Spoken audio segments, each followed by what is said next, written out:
Okay, good morning. Can you hear me? Can you guys hear me? Hello.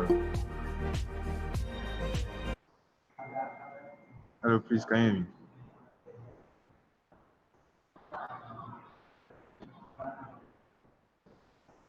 Hello, please, can you hear me? Okay, so we can start.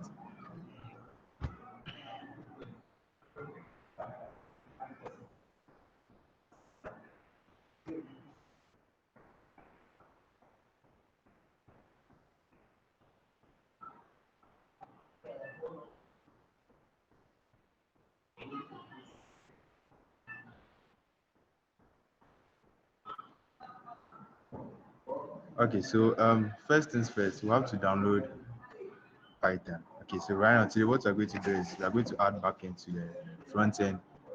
We developed yesterday, right? So I'm going to be using the completed code for this, right? I'm going to be using the completed front end code for this, which you have access to. Okay, so the point here is to see how you can add backend to any front end that you get. Okay, that's what you are going to do, and I'm going to be using Python for this. That means um, I'm sure some of you don't have like Python, some knowledge in Python. So I'll be going through some core Python concepts before we start adding the backend.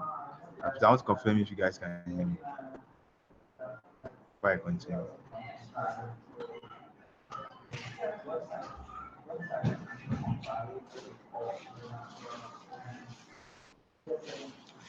Please can you hear me? Hello. Hello. Hello.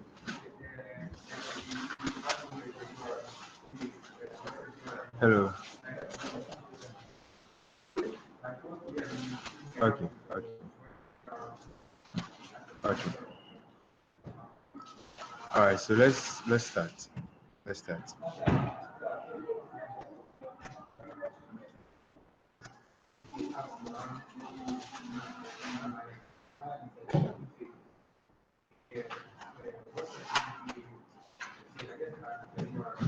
So we are going to be using VS Code. So the Visual Studio Code that we we installed. We are going to use VS Code, and I'm going to open the folder. That's in the website folder, the completed website folder. Okay. That's what I'm going to. So I'll show you how um, it looks like before we start anything. So I'm going to open the index.html.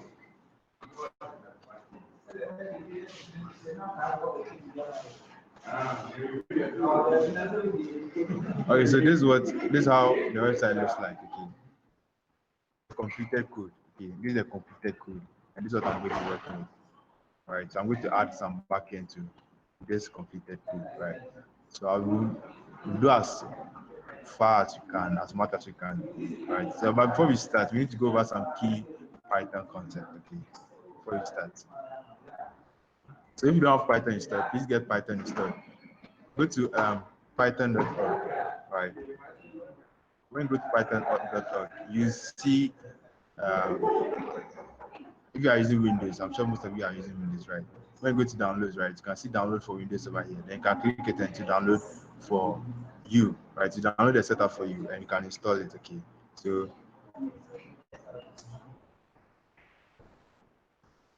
I'm going to start. All right.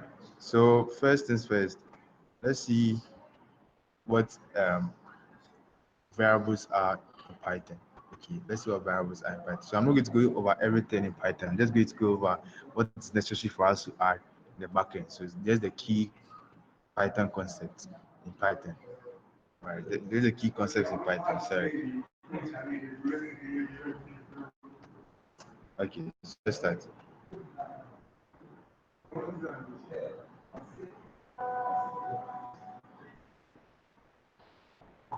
So open your VS Code. Okay.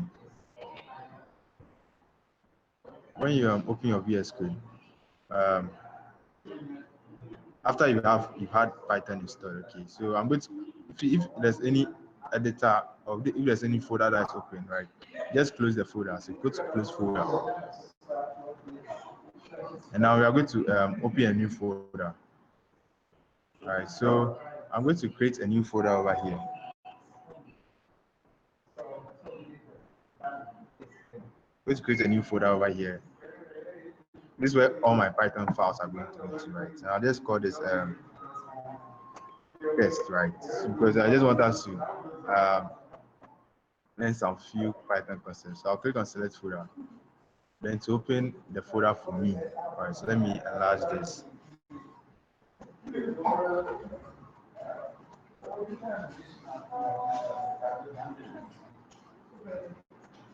Let me make this a bit bigger. Okay, put this right. Okay, so when you right click over here, right, before you can start, right, you need to make sure you have Python, the Python extension for Visual Studio Code, right? So you when you when you click on the extensions button over here, right, just type Python, right? When you type Python, right, you see, pick the first one, right, the one that they just written Python, this one, and install the extension, right? So over here you see install, but I've already installed mine, so mine is uninstalled. Okay, mine will be uninstalled, right? And that's what you have to do. And by now, I'm sure you have your Python installed. So when you have the Python installed, right, press Control Shift and P. Please, someone should type it in the chat for me. Control Shift and P. Okay, when you type Control Shift and P, you type Python, right? Type Python and select the interpreter, right? So if you've downloaded Python, right, you automatically VS Code will select the Python and interpreter for you, right? This will not work unless you downloaded the Python interpreter, okay? Oh, sorry, unless you've installed Python. So go to python.org if you've not installed it and download the Python interpreter, okay? So let's continue. So I'm going to select this Python interpreter, right? And it's going to create a folder over here, .vs code, right? So now I can start writing Python code. Okay. So I'm going to create a new file. So if you click on this, you create a new file. I'm just going to call this hello.py. Okay. Hello.py, right? So I'm first going to go over some variables in Python. Okay. So the question is, what is a variable? What is a variable? So let's go back into our homes, right? Our homes, right? Or in our kitchens, right? So if you go into our kitchens or our mom's kitchens, right? Realize that I don't know about your kitchen, but for most kitchens, you see that there are containers for almost everything, right? So there's a container for salt, there's a container for pepper, there's a container for probably sugar or something. So rather those containers have content, you understand? So inside those containers, they have some content. So if you have a container for pepper, right? There's pepper inside a container, right? So in programming, we call those containers variables and we call those contents data.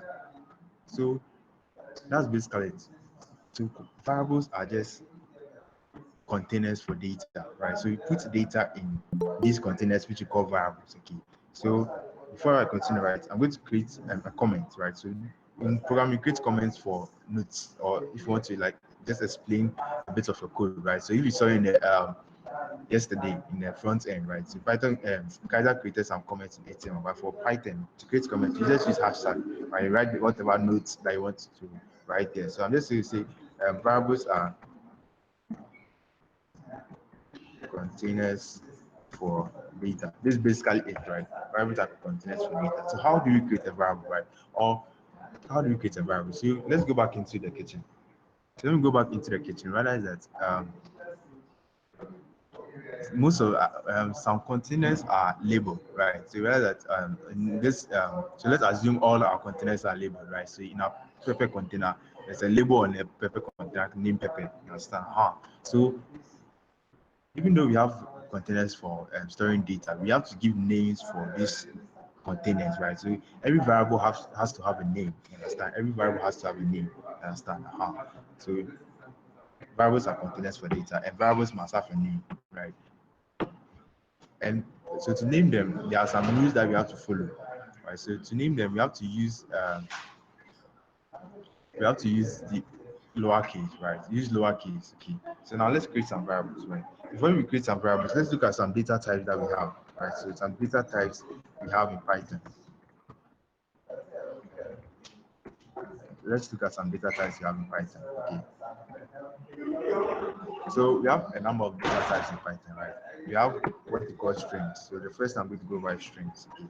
So basically strings are text, right? So a string is a text, and take it from me, it's any text data that is between quotation mark. You understand? So you have any data between quotation mark, right? You can refer to as a string because it's a text, right? So numbers can be string as long as they're in between quotation mark, either a single quote or a double quote. So let's go back to our kitchen, right? If you have pepper as our content, right, that means you're going to call our container pepper. Understand? So if you have string as our data, right, then any variable that has this string as its content or its data, right, you're going to call a string variable. So let's create a string variable. So to create a string variable, first things first, you need a name, right? So I'm going to call this variable name, right? I'm going to call it variable name, right? And the data that we want, right? So this is not a string, and we agree that a string has to have quotation mark, either a double quote or a single quote to become a string. So it will be text, right? So I'm going to call this maybe bright. Okay. But is this it? No, this is not it. We have just one last thing to do. We have last one thing to do. Please give me a minute.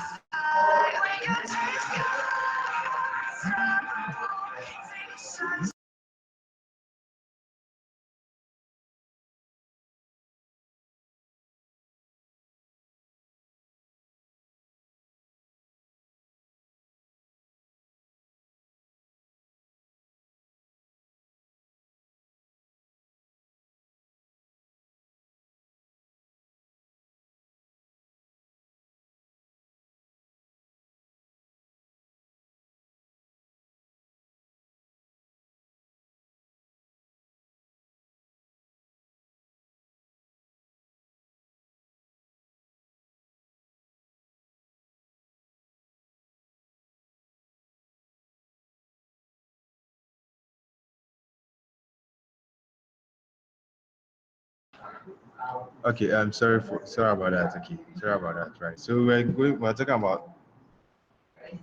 about variables. Okay. Now going back to our kitchen, right? Realize that if I have an empty container, right, and I have pepper, and I want to put in that container, I have to find a way to transfer it into that container, right? Either using my hand or any other tool, right? So in program, right, when we want to assign, so when we talk of putting a data into a variable, we call it assignment. Okay, so program, we say we want to assign data to a variable. Okay, so when we want to assign data to a variable, right, we need what you call an operator, right, and that operator is called an assignment operator, right. So I'll note here assignment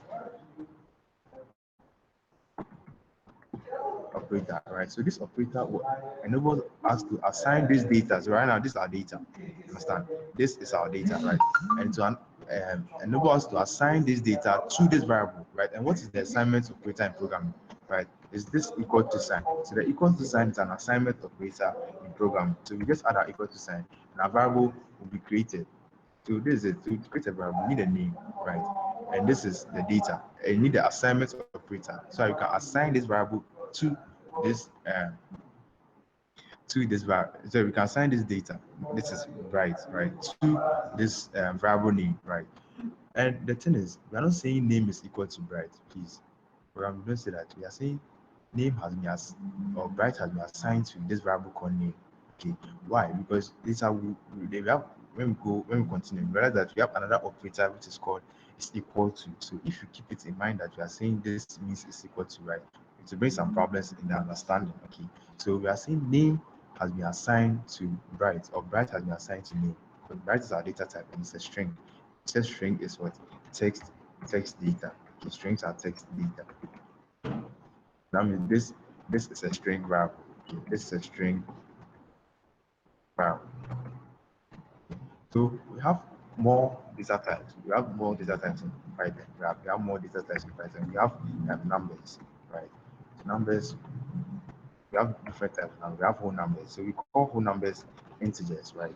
So integers are this. So we present them by int. You understand? So integers are basically whole. These are basically whole numbers. And we also have another type, right? Floats, which are decimal numbers. Okay. So floats are decimal numbers. Floats are decimal numbers. Okay. Decimal numbers. Okay. So that means we can create.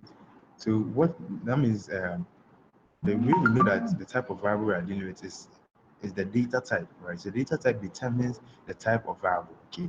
So if I have maybe a variable called num1, right? Num1, I set it equal to, say, and I assign it to maybe 2, right?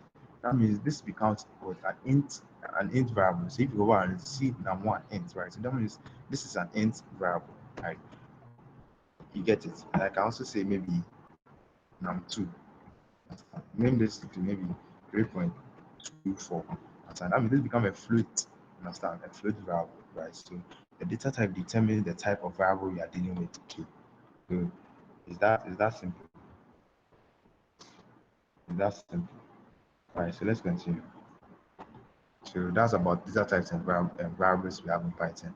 Okay. So how do we see the output of the data type that we have in Python, right? So I'm going to introduce you to a command, right? We call it the print command. Understand? So with the print command, right, what happens is that it enables you to print something to the terminal, right? You realize that in programming, right, we are speaking a particular language, right? So we speak it in a language, and anytime we run our code is run, what happens is that our code, which is our source, this source code, right, is translated to machine code, something that a computer can understand. So we know that machine code is basically binary, so zeros and ones, understand? So anytime we run our code is translated to machine code so that the computer can understand, right? So when we run this print statement here, right, it's going to bring out an output to the terminal. So it's like our computer is talking to us, right? So usually in programmers, we get information from our computer through the terminal or through the console. So right now we can print anything you want. So I'm going to print name. Understand? Apart from printing, so I'm printing the variable. So anytime you create a variable and you call it, right, you get the data type. Please note this. Anytime you create a variable and call it, you get the data type, right? So please note this. So apart from printing variables, you can print actual data. So I can print maybe hello, right? I can print hello. So this is a string. Understand? This which I'm going to print, right? Now, how do we see it? So if you have Python installed, Python extension installed, and the Python installed, right? You're able to run. You see this run icon at the top right. Okay, so if I click on it, right, I'll be able to run my code. And if you can see, right, I don't know if you can see. If you can see, right, you see that it's printed here, bright and hello, right, bright and hello,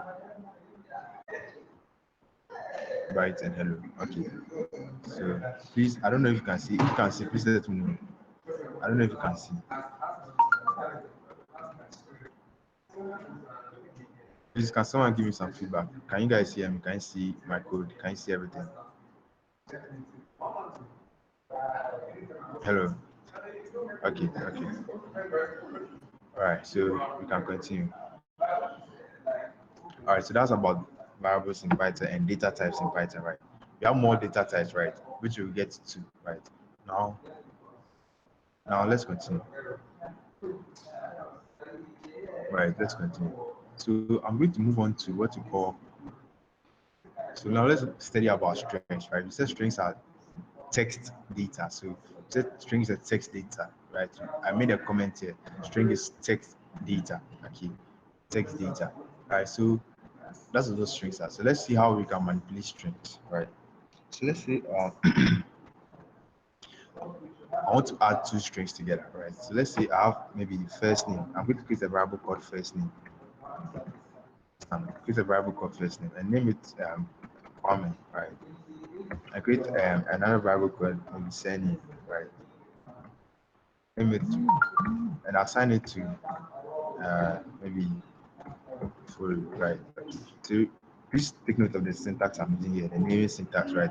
We call this uh, the Pascal naming convention, Pascal naming convention. Okay, what is a Pascal naming convention, right? And what happens is that when you're naming variables, right, you name it in lowercase, and if there are two names, right, you just separate them with an underscore. Okay, just separate them with an underscore, right? So that's how we name variables. Okay, so I've created two variables called first name and surname, right? So what if at a point in my code or in my program, right, I wanted an output of, let's say, I wanted this particular output, maybe Kwame space Ofori, right? This is the output that I want, right? This is the output I want. How do I create this, right? So we call the process of joining two strings together string concatenation. Okay, call it string concatenation. Okay, string concatenation. So let's see. Let me write it string concatenation. Right, so this is the process of joining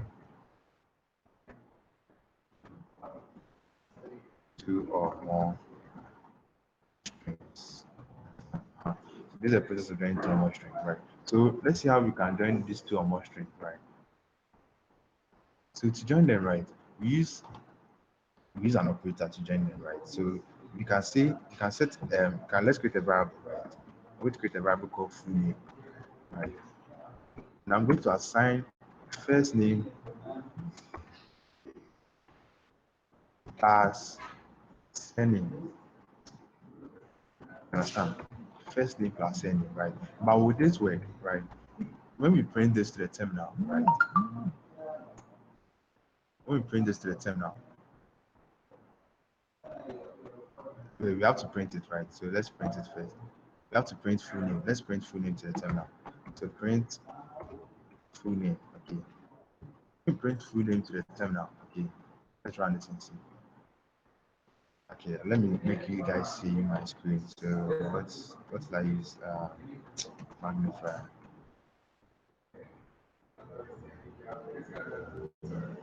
I want you guys to see it well. So I just want to magnify it.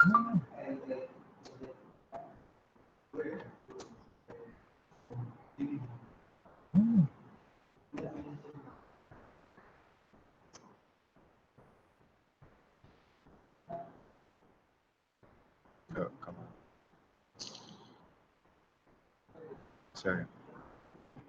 I want to open my magnifier.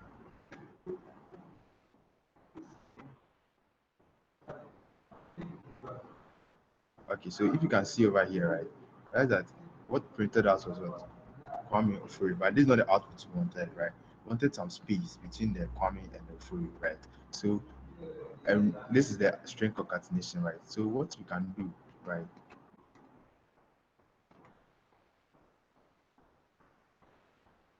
Yeah, so what you can do over here,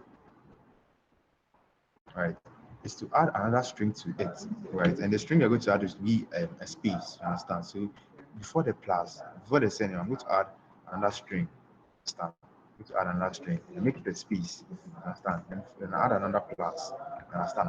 So this is string concatenation, joining two or more strings. So I have a first string here, which is Kwame. As I said, when you call a variable that I've created, you get the data, so you get this Kwame right here. So you get this Kwame right here, and get a space and a surname, right? So now when we print this to the terminal, right, we get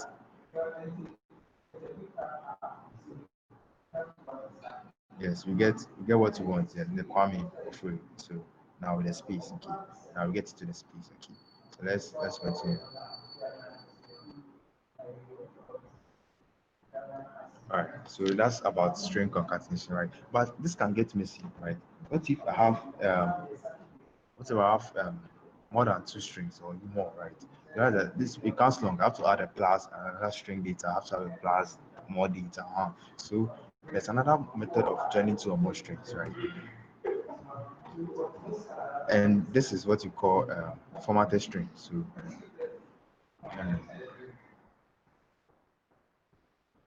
I like using this method as formatted strings.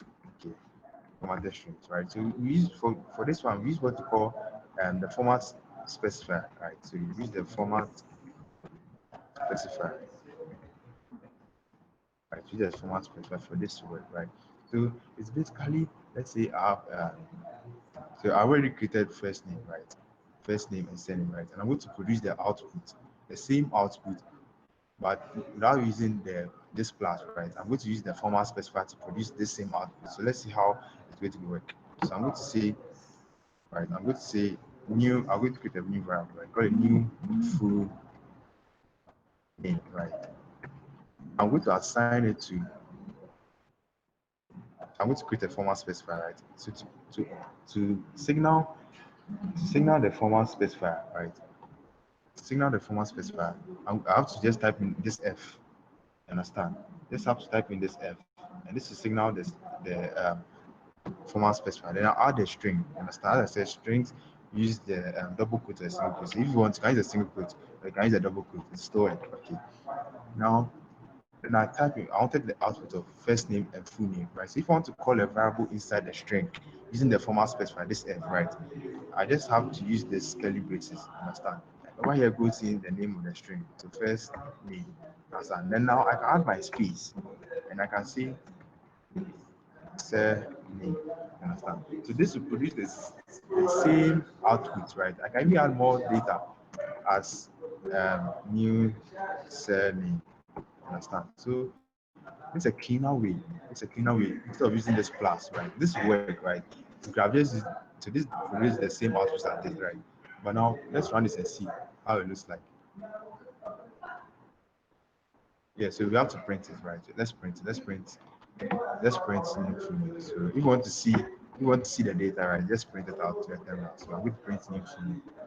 And I can run it using the run at the top right. Okay. So now let me zoom in so you can see.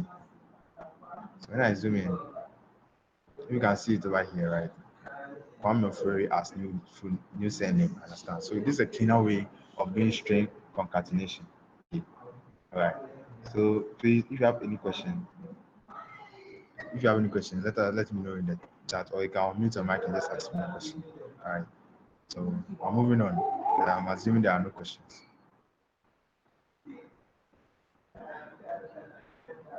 So I'm minimizing this. Okay. I'm assuming there are no questions. Okay, so I can move on.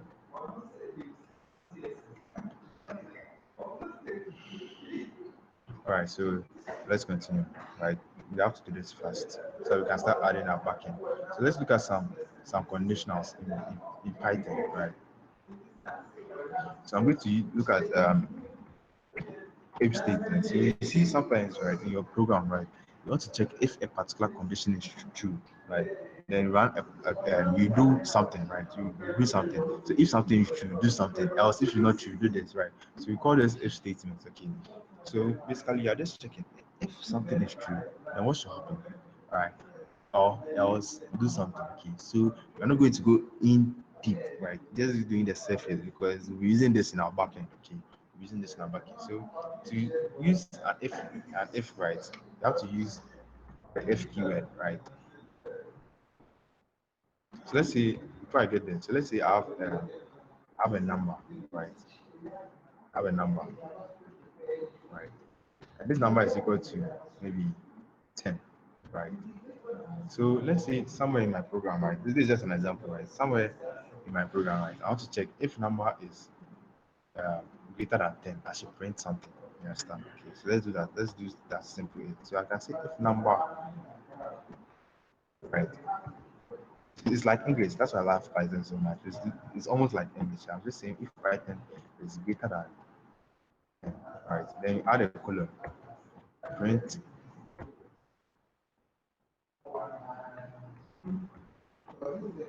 greater. You understand? So this is something. This is a basic way of how if statements write. So in if statements, right? You have the condition. You have the condition. So this is the condition. So we call this the condition. Understand? So inside the condition, right? Inside the condition, you see something what you call a logical operator. A logical operator, right? And we have so many logical operators. We have the greater than, we have less than, we have greater than equal to, right? Basically, and we have is equal to, right? So let me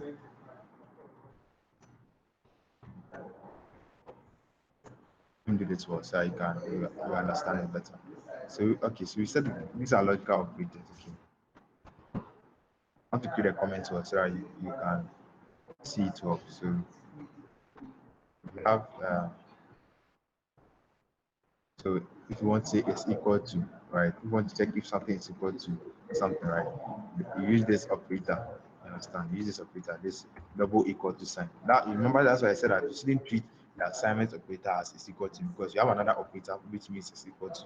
So you see an example, right? If you want not equal to, right? Not equal to, you understand? We use this operator, right? And the other ones are, you know them, right? So we have greater than, less than, that sort of thing, right? So the other ones, I'm getting to there. I'll get there. So because those ones we already know them. So this is one way. So if number is greater than 10, print it. So you have to, if you check, we call this space, call it indentation. So there's an indentation between from so in an if block. So you call this will be our if block. Understand? So this indentation is going to let Python know that okay, this code, all the code under it. So you can have another code under it. You can have multiple code under it. You understand? You can have multiple code under it, right? Doing something. You understand? And because of this indentation, Python know that this code like in this particular block belongs to this if statement. What that means is that this code will only get run, right? If this condition is true, understand? If this condition is true. So I'm going to introduce you to another type of data, right? Another type of data called Boolean data. Boolean data. So Boolean data is basically true or false, right? Boolean data is basically true or false. The next two one is true or false. We call it a Boolean. So basically, I say if so this number if this number is true, so if the condition is true, then this code gets run. So this is how if statements work. They check for a particular condition. If the condition is true, the code gets run, right? So I'm sure we understand. Please, if you don't understand, let me know and let me explain it. So you can, if you want, you can mute your mic and just let me know, right? I don't mind. So let's continue. So if you don't ask me any question, I'll just assume you understand. So let's look at lists, right? Let's look at lists. List for lists, right? List is another data type. Understand? So if you want to break out to the loop, right? Make sure you check the indentations because if I continue with the indentation, that means I'm still in this if statement. You understand? So let's look at lists. Let's look at lists, right? So lists are basically a collection of data. Understand? So it can be a collection of strings, numbers, booleans, anything. So I can create a list called my list. So lists are also, since they are data type, they have to be put into what, a variable. Create a variable called my list. Okay, my list. Assign it using the assignment operator. Remember they call assigning the assignment operator. And to let Python know that you're working with a list, you need a square bracket here. Understand? The square bracket to know, let Python know that okay, you're working with a list. Okay, so I'm going to say, so as I said, it can be a collection of data. So I can have a string, maybe right. I can have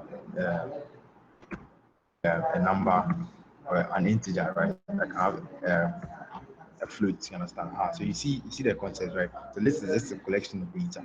So the same way you can, so this is just the data, and you assign the data to the variable, right? Remember, our variables are just containers for storing data.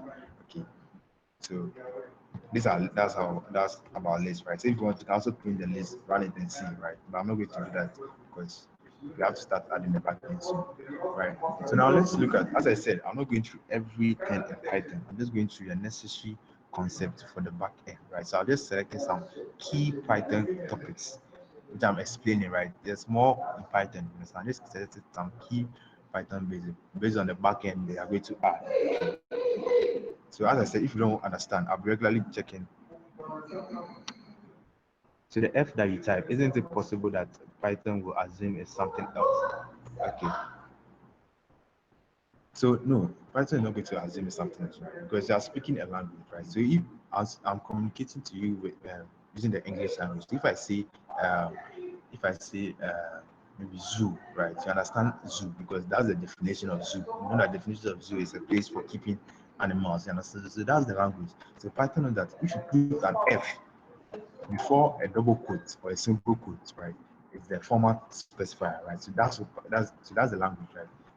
If you use this, right? Python will not assume it's anything else. Python will know that yes, you want to use a formatted string. Please, I hope that answers your question. Please, I hope that answers your question. Please let me know. Mary, please, I hope that answered your question. Okay, so I'm moving on. I don't know if you guys can hear me at all. Okay, that's great. All right, so we are moving on. So let's say I'm moving on to what you call loops, right? So we have two types of loops in Python. We have a while loop and a for loop. But I'm not going to go into the while loop because I know it's in our backend today, right? So maybe after this workshop, we'll probably organize a Python workshop, right? But I'm just going to go and talk about for loops, right? So for loops, we use them for usually lists, right? So let's say you have a list, right? You want to go over each particular data. We want to run a particular set of code or command for each data, right? Maybe you want to print each data in a list, right? Then use a for loop. So a loop is basically something that keeps on repeating, right? So it repeats, so it goes on over and over and again. So it goes on over and over until something stops it, right? So it will continue. A loop can go on an infinite number of times. You understand? Until there's something to break the loop, it will continue happening. Okay, so that's how loops work. So let's create a for loop in Python. So to create a for loop in Python, you just need to create a for, right? As I said, you use for loop for list data types, okay? And not only list, but you don't use the for loops. You can also use for loops for strings because Python, how Python works, but you can't use for loops for numbers, okay? Let's see how it comes a for loop over here. So to create a for loop, you just say for, right? And when you're creating a for loop, right, so let me change this variable name to call my lists. When you're creating a for loop, right, you are going to create a new variable. You understand? And I'll explain why. So I'm going to create a for loop and I'll say for my list. So, let me not use this one as you get confused. I'm going to create a new variable called numbers, right? This is going to be a list of numbers. So 1, 2, 3, 4, 5, 6. I want to look through all the numbers, right? I want to go over each item in this list. You understand? So we call it loop through or iterate, right? I want to iterate. So let me write it here. So it's called iterate, right? I don't know if I'm pronouncing it well, but that's how I know how to pronounce it. I want to iterate over each of these numbers or each of these items in this list, right? So this way I follow. You can maybe for each, you want to do something like for each item in the list, right? Do this. You get it? So that's how for loop works. So for each item in a particular list, once a particular command to happen, basically, okay. So I'm going to say for number, right? As I said, when I create a for loop, I'm going to create a new variable. So realize that I don't have any variable called number this time. I'm going to say for number in numbers.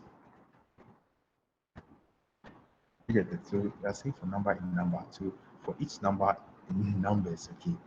So you understand why. So let's just print number. Let's see what happens. We are saying for number in numbers, print number. And what Python is going to do is going to, so this is a new variable that I've created, okay. This is a new variable that I've created. And sorry. So this is a new variable that I've created called number, right? And we are saying for number in numbers. So this numbers is the list, right?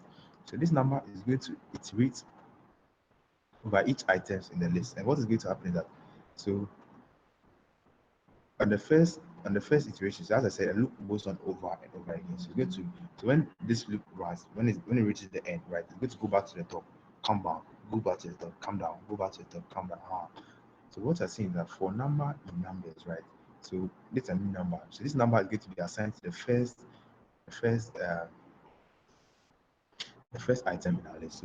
So on the first case, this number will be equal to 1, right? So you can see for number in numbers. So this print number, right? So let's run this so you see what's happening over here.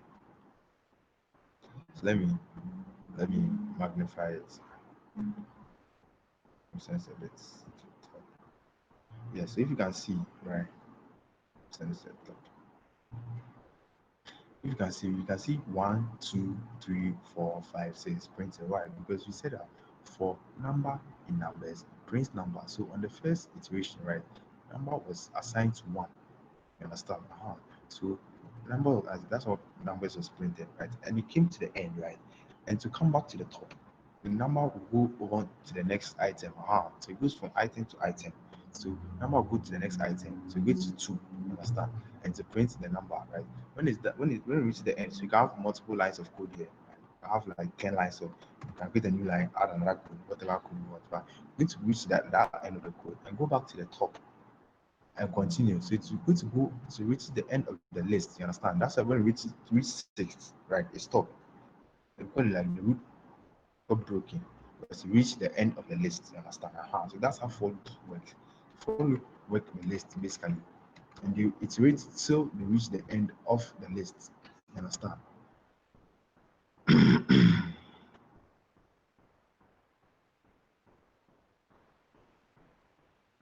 So let me. All right. So that's how for loop works. All right. So that's about for loops. Please, if you have any question, please don't hesitate to ask. Okay. So we are moving on.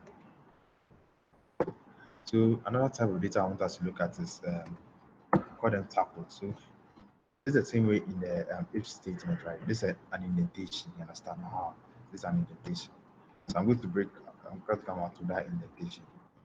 Make sure it's aligned, the same like line. Okay, so you have to start adding a backend soon.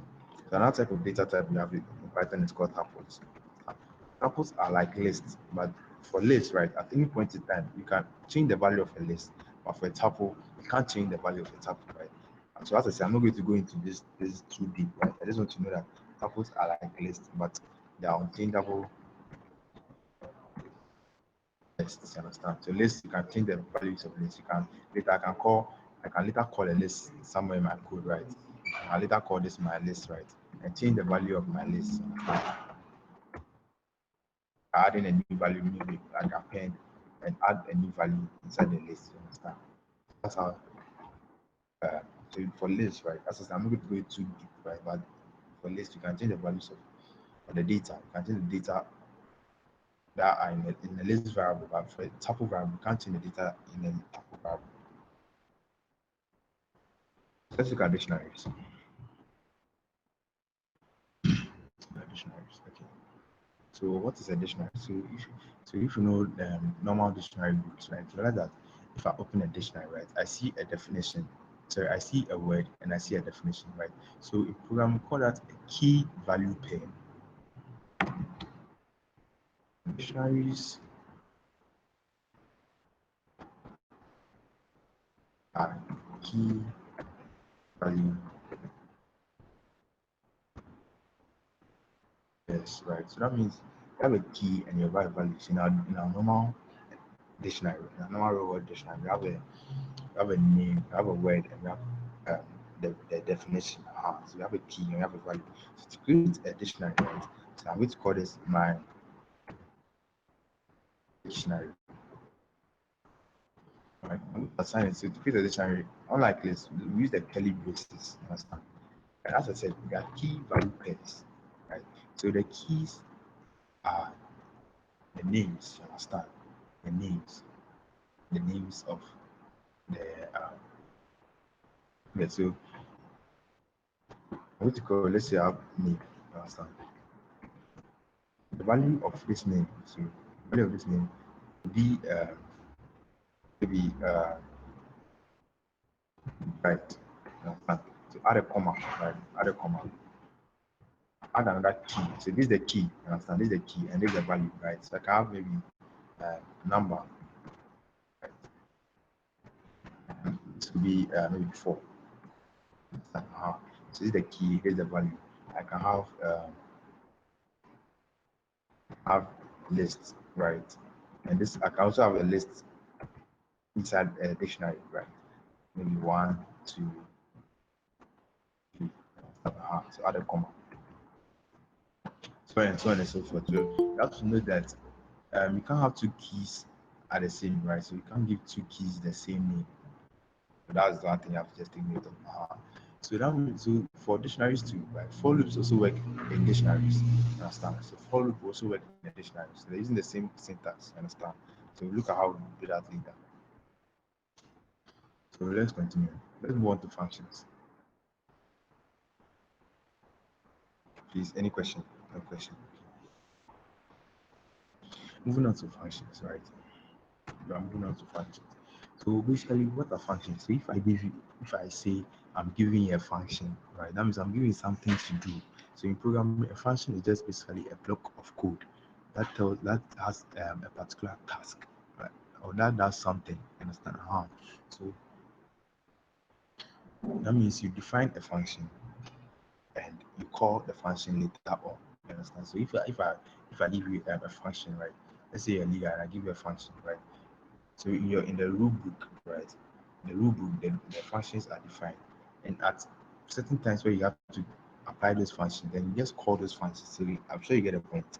So to create a function or to define a function, you need a defined keyword. Every function has to have a name, right? Every function has to have a name. So I'm going to call this my function. So this also get named using the same variables are named, right? So my function, right? You see what this. So inside my function, so as I said, in your function you can have multiple commands. You understand? You can have multiple commands, right? You can have multiple commands, maybe multiple print statements. Multiple print statements. Function. Have multiple print statements. Now then we have types of functions. Okay. Now let's say I am a robot, right? Or let's say I'm programming a robot. So give the robot a function. So you are looking at two different scenarios. The first scenario is that the tell the robot to move forward, move right, and then it should pick something up and return it to you. Understand? So you realize that in this particular scenario, the robot is going to return something to you, right? So let's say if we built a robot and programmed it to move and go and pick up tomatoes from the market. Okay. So you realize that the function you're giving to the robot is to return you tomatoes. Understand? That's one scenario.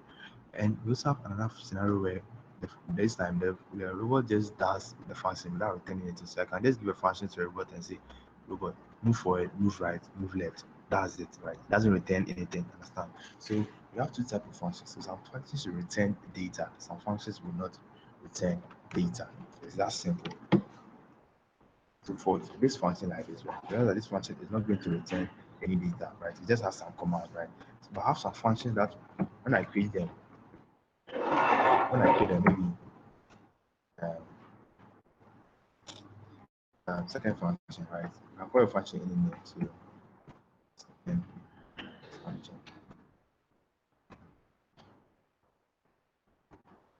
When I create some functions, right, I can have a return, right? And this time I'm going to return data. And so maybe to have a lot of code, right? After it does all those codes, understand? Then at the end, it returns data. This data can be in the form of a string or a number or a boolean. So a boolean is either true or false. A boolean, understand? So at the end of that function, you're going to return data, understand? So these are the type of functions. You have functions that just do something, and some functions that return data. If you realize that I have some brackets here. So what's the use of these brackets? Now inside a function, right, we can have something what we call parameters, so function parameters, right? So these are basically like variables that you create in your parameters, such that when you call those functions, right, you assign data or you assign values to those parameters, right? You assign values to those parameters. So let's say in this function, I'm going to give it a parameter of maybe name, right? I'm going to give the function a parameter called name, and maybe later in our code, right, I want to do something with this name, so I can say print name, right? And why? Because that means anytime I call a function, so to call a function, let's say I can call a function. So to call a function, so this is defining function. So let me put defining functions. Where I can call a function. So let's see how we can call a function. Call a function, right? To call the function and say my function. You need the name of the function that you want to call, right? You need the name of the function you want to call and add the square brackets inside, right? So this is going to call a function, right? This is going to call a function, understand? And in this particular function, since you're given a name data type, you have to provide a value, right? So we can say name to be equal to maybe anything, any data type you have for it, right? What this means is that when this function is called, when you call this function, right, Python is going to look for this. Which look if you define a function called my function, okay, then when it prints name, you understand, when it prints name, it's going to print the whatever you've passed in over here, right? So when you use this way, right, we call this keyword argument, but there's another there's another way you can provide a value for the name, that is using positional argument, understand? So if I'm rushing, forgive me, right? You need to go to the back end. And this is not I'll just explain this concept so that when we move to the back end, you understand. So, as I said, right after here, we might create a Python workshop for you guys. Okay. So let's see. So, as I said, this is using keyword argument, right? So I can also call the function and use positional argument. So with positional argument, I just provide the data type that I have, right? I just provide the data type, you understand? Without specifying this, you understand? That means this is automatically given to this, you understand? That means if I have multiple, sorry, have multiple parameters, right? Maybe age or height. If I have multiple parameters in my function, which will be used inside the function, right? Using the keyword argument, right? I have to say, okay, let's make age this, right? Be like 9, right? Add a comma. Let's say height is maybe 0. with this one for the positional argument, this is how it will look like, right? So maybe 7, right? And 7.0. So the question is, when do you use keyword arguments? This is keyword argument, right? So keyword arguments. When do you use keyword arguments and when do you use positional arguments, right? To use keyword arguments, when you to get a keyword argument, I can change the position. So the age I can the age come before this, right? And to still work. But for keyword arguments, right, for positional arguments, right, I have to respect the position, right? That means this data type, right, is going to be given to the element at the first position or the parameter at the first position. This data type is going to be given to this, right? And if by any chance, right, I alter the position, right? If by any chance I alter the position of make this right, give it this, right? That means this 7.0 will be assigned to this, and this will be assigned to this, right? So you just have to take note when to use positional and keyword arguments, right? I always prefer that you just use keyword arguments, right, to make sure everything is like set, so I don't get any errors. It's more going to bars. Okay. So we said if you can put a list in a dictionary, and you also place a tuple in yes, you can place a tuple in a dictionary. Yes, you can place a tuple in a dictionary. Okay. So since nothing shows the first function has ended, won't Python think the second? No, Python don't think that's why because of this block. Why? Because as long as we are outside this indentation, as long as we are outside this indentation, that means you're not inside the function. So if I put anything and it's inside this space, understand? That means all that is inside this, that's part of this function. But when I leave this space, understand? When I leave this space and I come outside this space and I start typing code over here, that means I'm outside the function. I have broken out of the function. Please, I hope that answers your question. Okay, please, I hope that answers your question.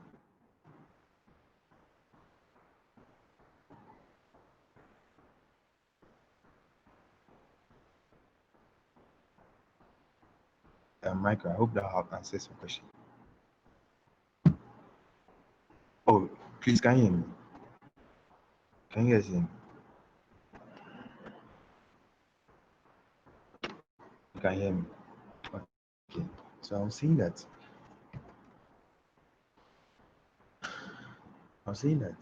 Python will not assume it's part of it because there's this block of this indentation, this piece. You understand? This piece is telling Python that this belongs to just this function. So any code that is not aligned over here, right? That's not aligned with this indentation, right? So if I put some code here, that means this code is going to be part of this function, right?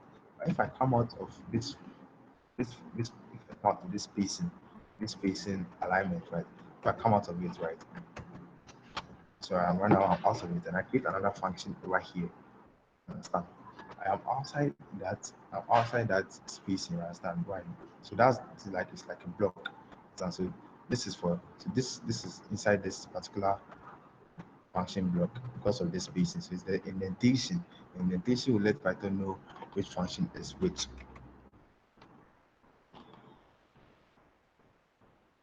Yes, it applies to only Python, right? This applies to Python. Mike, please, I hope that answers your question.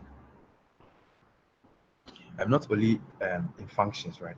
The same as if statements. So if statements loops, you understand? Because either this indentation also applies for this for loop, you understand? So if I come out of this spacing, right, that means I'm out of this for loop, you understand? And for the if statement, if I come out of this spacing, that means I'm out of this if block, you understand? Mary, I hope that answers your question. So this is just Python. This happens in Python. So other programming languages they have different ways of doing it. Mary, I hope this answers your question. Okay, okay.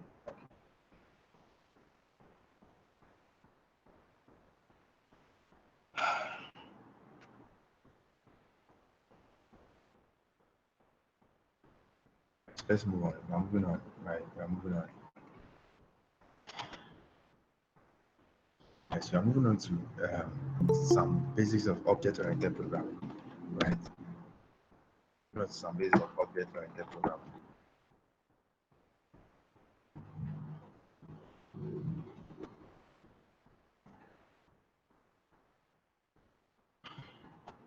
Yeah, so basically, in object-oriented programming, you have two things: classes and objects. So a class is basically like a blueprint. So let's say you are a car designer, right? So you design cars, right? So you realize that every car designer brings out a blueprint. So how the car will look like. So the number of doors in the car, the number of the color of the car, the number of seats, you understand how. So we call that a blueprint, you understand how. And when the that blueprint is sent to a manufacturer, the manufacturer creates what objects, you understand how. So a class is just a blueprint, and objects are the real world manifestations of classes. You understand how. So a class is a blueprint that has methods and properties. So let's get to this. To create a class, right? To create a class, you need the keyword of a class and the name of the class. So I'm going to create a human class. So when you're creating classes, right, you have to start with capital letter. So for classes, you start with capital letter. A capital letter. So I'm going to create a human class. So create a human class. And in a class, right, just as in our blueprint, you have properties. Like as in when you take our properties, you are talking of number of doors, that's of 10. So classes has so every class has might have so in a classes, right? Classes can be made of classes are made of properties and methods. Okay, so classes are made of properties and methods. Properties are basically variables.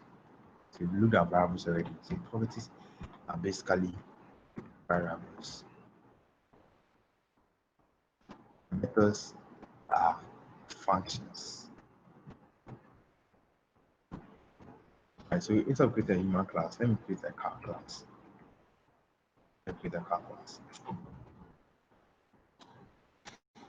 So as I said, properties are so they just the name, right? That called properties because when they are related to a class called properties, but they work the same way. So functions are now called methods. So classes allow us to define our own data types. That's the main function why we create a data type, because you realize that we talk about strings as a data type, we talk about numbers, right? Whereas sometimes you want your own data type. So in this case, right, I want a car data type. In that car data type, I want some properties and some methods that are related to a car. So this is where you create your own data type. So you create a class mostly to create your own data type. Um, so let's continue. So as I said, right, let's create. So let's say a number of dots.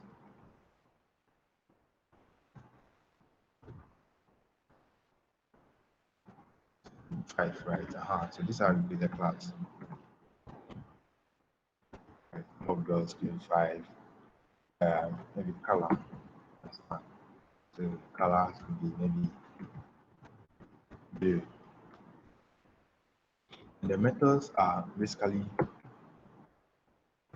def, right? So define, right? So this is now we already know this, right? So maybe move, right? Move, right? Print. So the class has properties. Properties are variables, and methods are functions. So when you create a class, once you use it in the real world, right? So that's where you create an object. That's where you create an object. Please give me a minute. I'm going to take some water.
Okay, sorry about that. Okay, I'm back. I'm back now. Okay. Alright, so let's create objects of a class.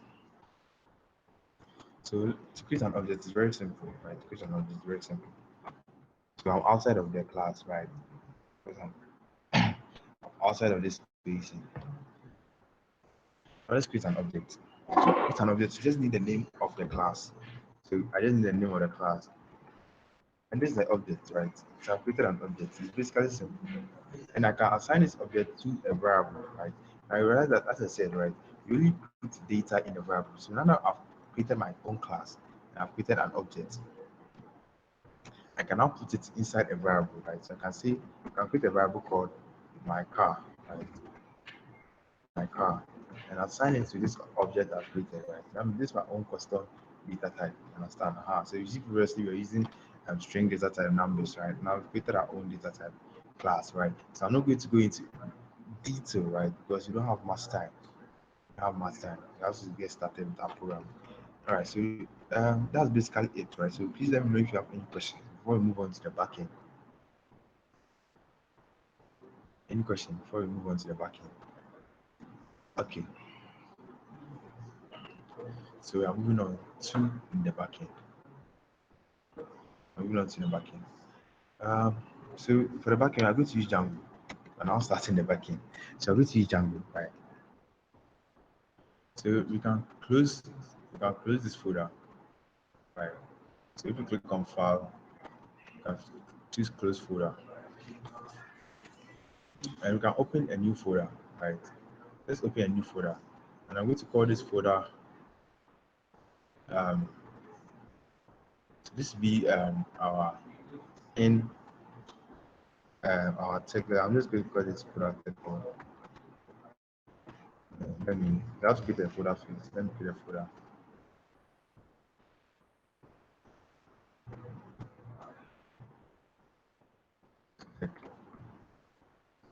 Okay, so I'm going to select this folder.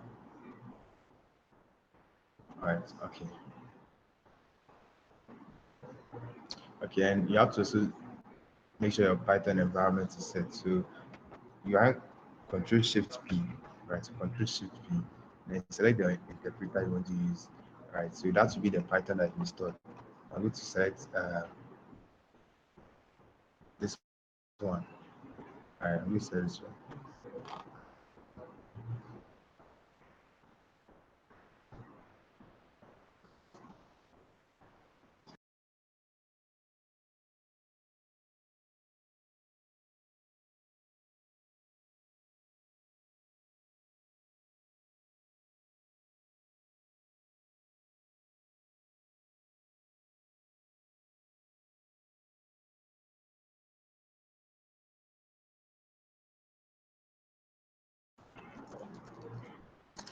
Okay, sorry about that. All right, so I'm going to create a new folder. I'll create a new folder, all right? So I've already created a folder, sorry. And make sure you've selected a Python interpreter, so I can close this, okay?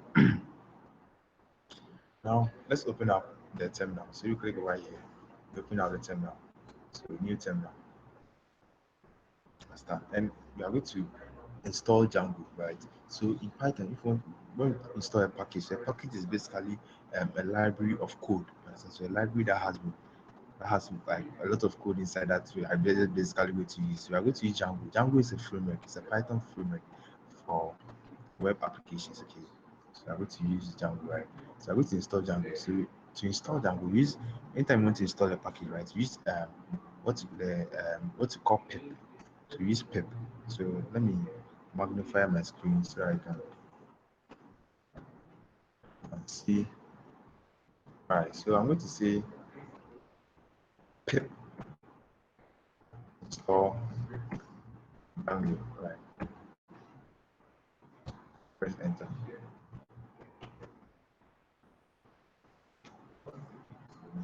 All right, so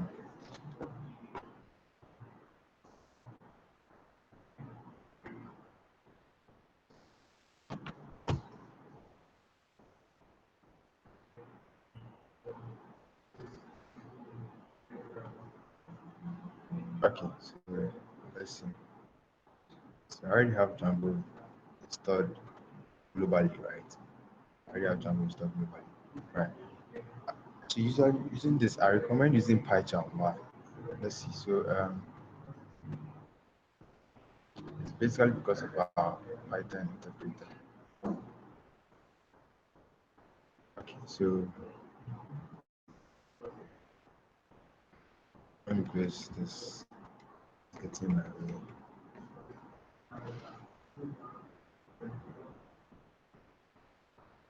Okay, so from here, I'm going to use Python. Right? I'm going to use Python. I'm not used to using VS Code for writing or doing this, but right now we have to create virtual environments and other stuff for this to work, but we don't have time for that. Okay, so we drop a link in the chat on how to where to download Python. Okay, Python. So if you just Python, Google Python and download Python. Right? It's an IDE which I recommend that you use. Like makes things cleaner. Right. That's what I use for my backend. So you can download Python over here. Right. So let me send it to the chat.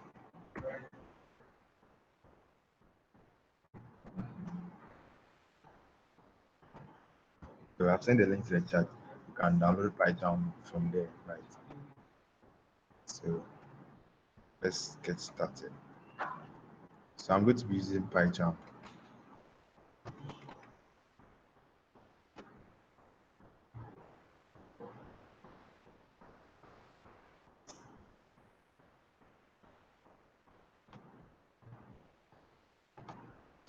It takes some time to load.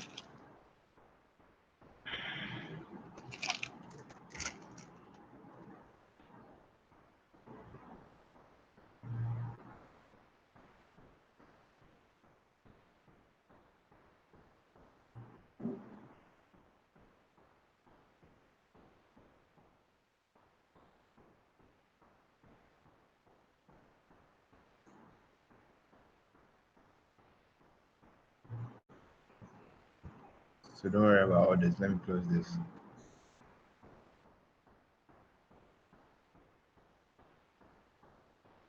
Yes. So when you install Python for the first time, right? Right. Please go over here and do some configuration. So go to configure, right? And go to settings. When you install Python for the first time, right? Just after you are done installing it and want me to help you out, just you can mute your mic or just say it in the chat so I'll show you what to do, right? So over here, you need to make sure an interpreter has been set, right? You need to make sure an interpreter has been set right now. So you can add one, understand? Okay. So when you click on add, right, you can select the so it will automatically show where the Python is installed. Understand? And click on OK. And to create the virtual environment for you, that is necessary. Okay. So in Visual Studio Code, you have to create the virtual environment yourself. Right. And I've forgotten the command that is used for that. So I'll just use my Python to create the virtual environment for me. So Python is basically an IDE. So an IDE is an integrated development environment, right? So it's much more robust than uh, it's much more robust than a text editor, right? Because it has um, a lot of functionality, etc., etc., etc. I'm just going to click on OK. Right, so make sure you just do that, okay? So, because I've already done that, I don't have to do that, okay? Make sure you do that. So I'm going to go to create new project. I'm going to call this TechWorld, right? And I'll click on create. So after you have, as I said, when you're inside for the first time, you have to do that, right? After you do that, Python automatically creates the virtual environment for you.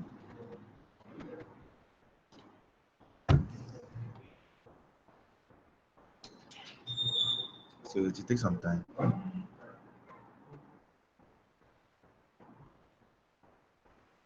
Please let me know if you have any issue in the chat.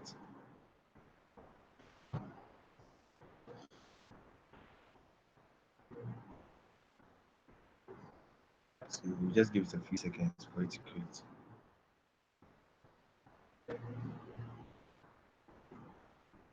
We can start adding the backend. Now I'll use this whilst it's creating. Whilst it's creating, right? I'll use this time to explain how Django works, right? So with Django, right, lots of things like go involved. So basically, when you create a Django project, right, Django project is made up of what Django calls apps, right? So assuming I'm creating a blog application where users can sign up and create their own blogs, right? So I can have a blog app, I can have a users app to handle users, right? So apps are basically um, what you call Python modules, right? For managing a particular task, you understand? So in our case, right, I'm creating an online shop, right? I'm creating an online shop. So we have to create an app for managing the product or for handling all the logic that go into products, right? Products creating, okay, or product handling, right? Whether anything that has to do with products, right? So we are going to create a product, right? So that's what we are going to do, right? So yeah, as I said, the Django project has Django apps. You understand? Django project has Django apps, right? So that's what you have to take note of. So it should be done very soon. All right, so it's done now.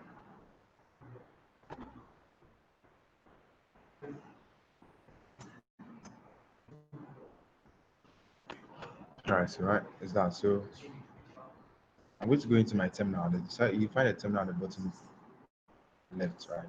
I'm going to use pip install, right? So pip install Django, right? Pip install Django, right? So make sure it's spelled right. Django, right? So when I do pip install Django and I press enter, I'm going to collect Django and install it for me. So remember that the pip is the installer. So pip is the installer. Pip is the installer.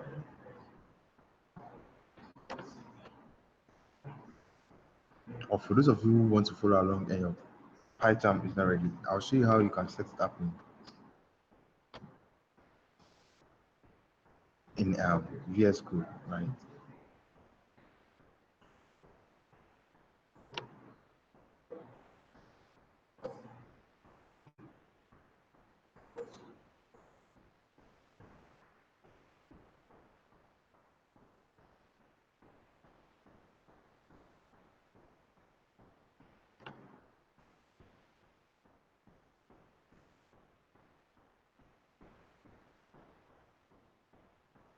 So let's set up Python. So let's assume we want to use VS Code because that's what you have, right? So let's set up our virtual environment for VS Code. Okay. So you have to please pay attention over here, right? Because if you realize in Python, right, realize that we have a virtual environment created for us automatically, right? So you see it over here, VENV. Understand? VENV, right? Uh, that's the virtual environment. Okay. So let's see how we can create a virtual environment in VS Code, right? So when we go to File, right, go to Preferences, understand? Then go to Settings. Okay, then let's click on Workspace. So after I click on Workspace, let's see. When we go to Workspace, let's let's go to Files. Yeah, so Files, Associations, right? Associations, right? And let's click on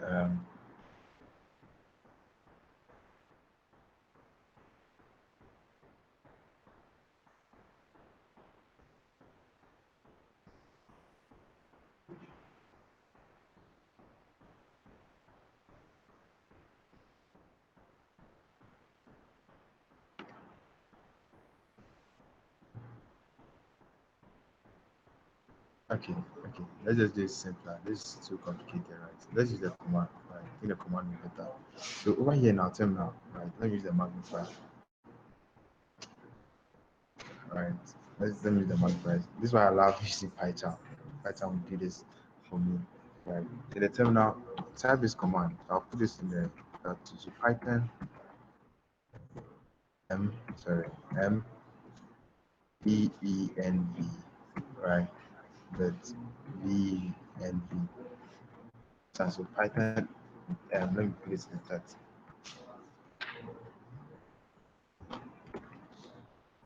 For those of you who are following,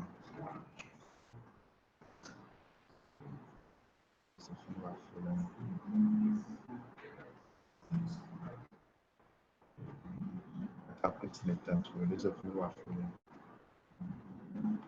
So VS Code.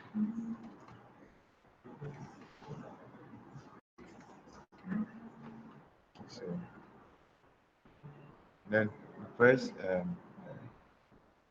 enter, right? So when you press enter, it takes a few seconds. So I'm supposed to see something. Right? Let me close this.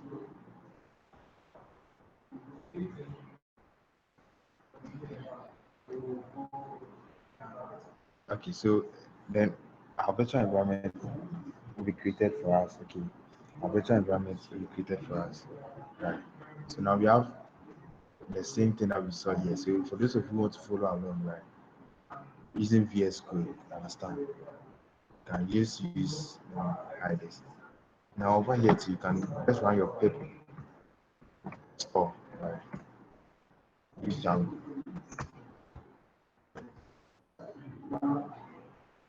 So let's continue using.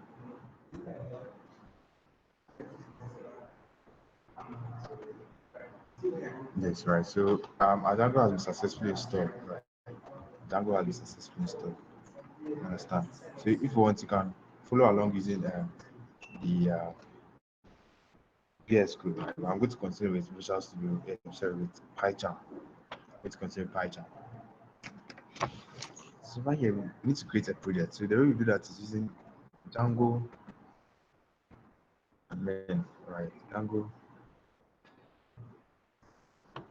admin, right? Start project, right? So I'll put a command in start project, and the name of the project that you want to start, right? So the name of the project I want to start is called NCAT, right? So NCAT. But at the end, right, you have to add this dot. The add this dot, right? Paste it in the current directory. I'm going to press enter, right? So I'm copying this code, this command, sorry. Type it in the terminal, right?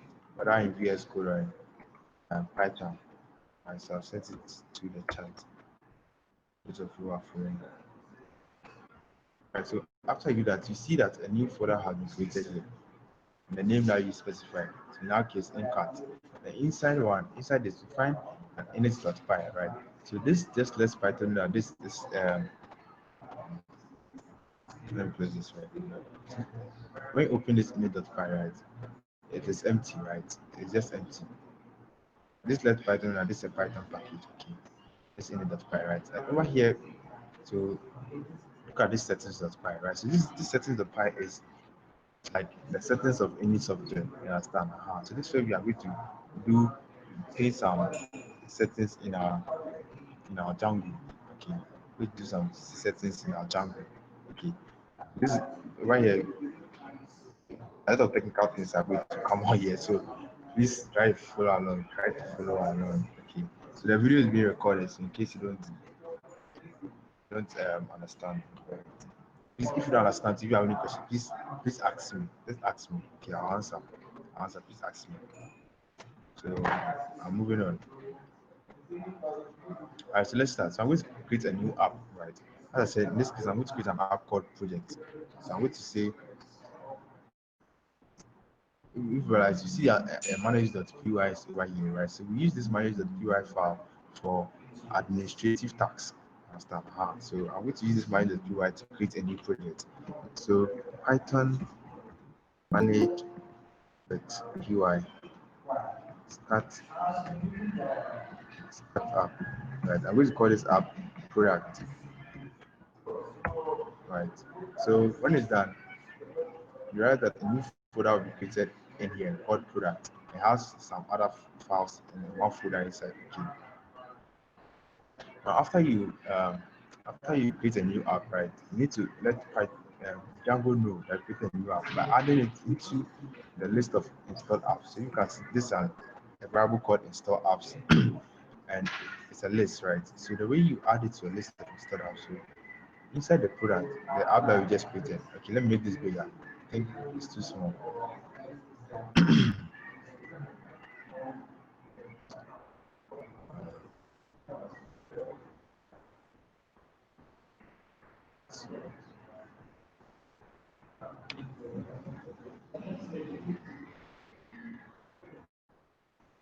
Okay, so I think this is better. Let me also increase the font size. So let's see.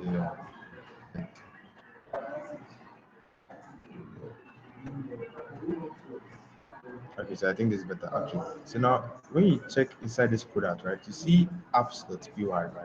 And when you open it, you see this class, right? This class has been created with this property, name equal to product, right? So copy this product config, right?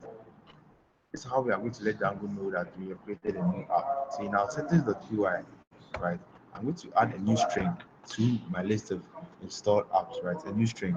And I'm going to say the name of the app. So product, right? In our case, product dot apps dot this, right?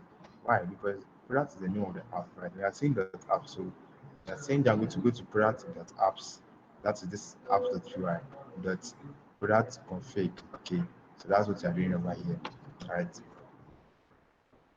And I advise that you add a comma, right? Just add a comma. Okay, so we are done letting Django know of our newly installed apps, right? So the way we know that everything is set, right, that Django has installed successfully is by using, we have to run let's run the Python, the Django server. So we are going to say Python manage that, manage that py run server, right? Let's run the Django server. When we run the Django server, it tells us that it gives us a warning. You have 18 unapplied migrations, right? So don't worry, we'll do that later. So let's go over here. So when you go over here, realize that we get a basic website already created for us without even writing a single line of code. So Django creates a server basic website for us, right? It says the install works successfully. Congratulations, okay, right? So I'm going to stop the server. So to stop the server, just hit Control C, stop the server. Right, let's continue. So over here, first things first, right? Um, let's see.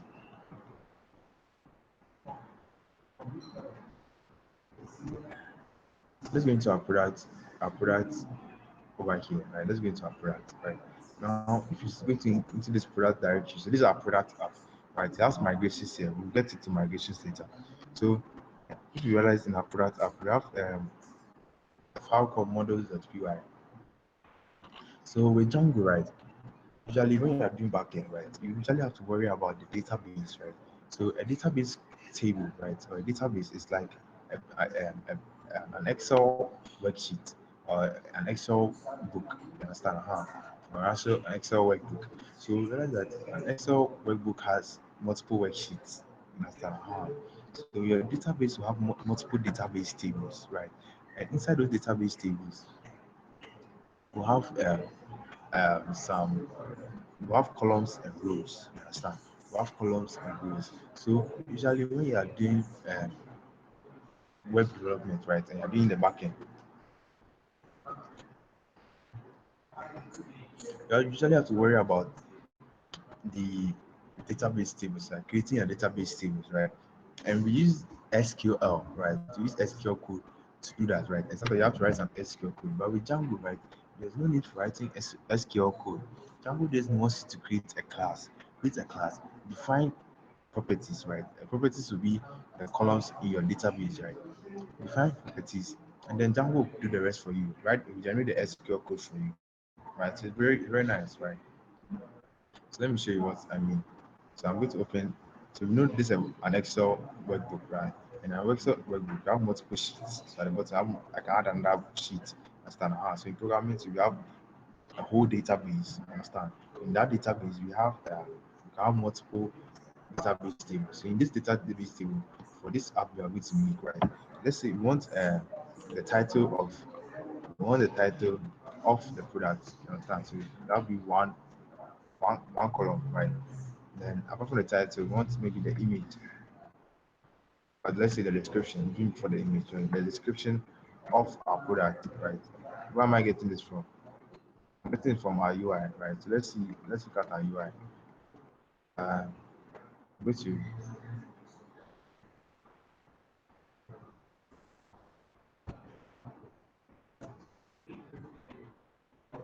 I'm opening the UI, right? Our front end that was built.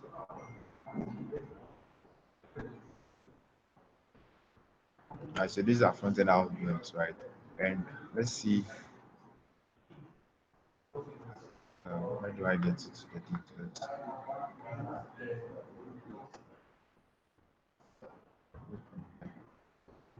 Right, so if you realize in the product details, right, that we have the name, right, and I think this is the color, right. So in our database table, right, we want to also have a color, right. We want to also have a color in our database table, right. So we want to have a color. We want to have a color, right. And after the color, we also have the price, right. So the price, right. Let's add the price. We also have to have the price, right. And so I think this is the selling price, right? And this is the original price, right? That's the selling price. So um, let's change it to sale price, right? Sale price, okay, sale price, and this will be the original price, right? So this is how we have created an Excel document. This will be original price, and then the product details. That's the description. The description. Yeah. So that's basically it for the product, right? So in our product database, to have a title, right? To have the color, you understand? And to have yes, so the image, right? So I think to have let's say so you have some images, right? So you have a main image. So main image, right? And this will be a URL, right? So have a main image. So have maybe more images, maybe image one, image two, so on and so forth. So this is how our data table is quickly like. And all if you, from Excel, we know that from Excel, all our values going to make up over here. So I'm going to put values over here because so that's how we're going to create our database over here. So in Django, right? Django requires that this is a class, right? So this has to be a class.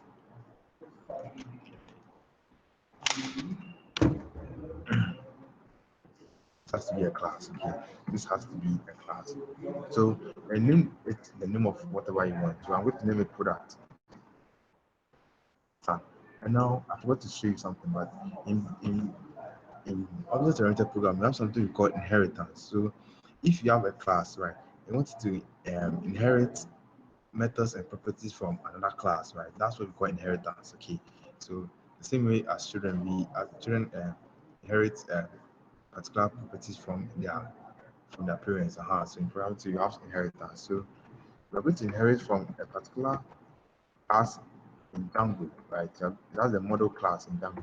And that's what you got it. So you realize there's an import statement here. We are saying from Django.db import models, right? And because we've imported this, we can have access to this model class that's inside this models somewhere. So add our column, right? Now we are going to create our database columns.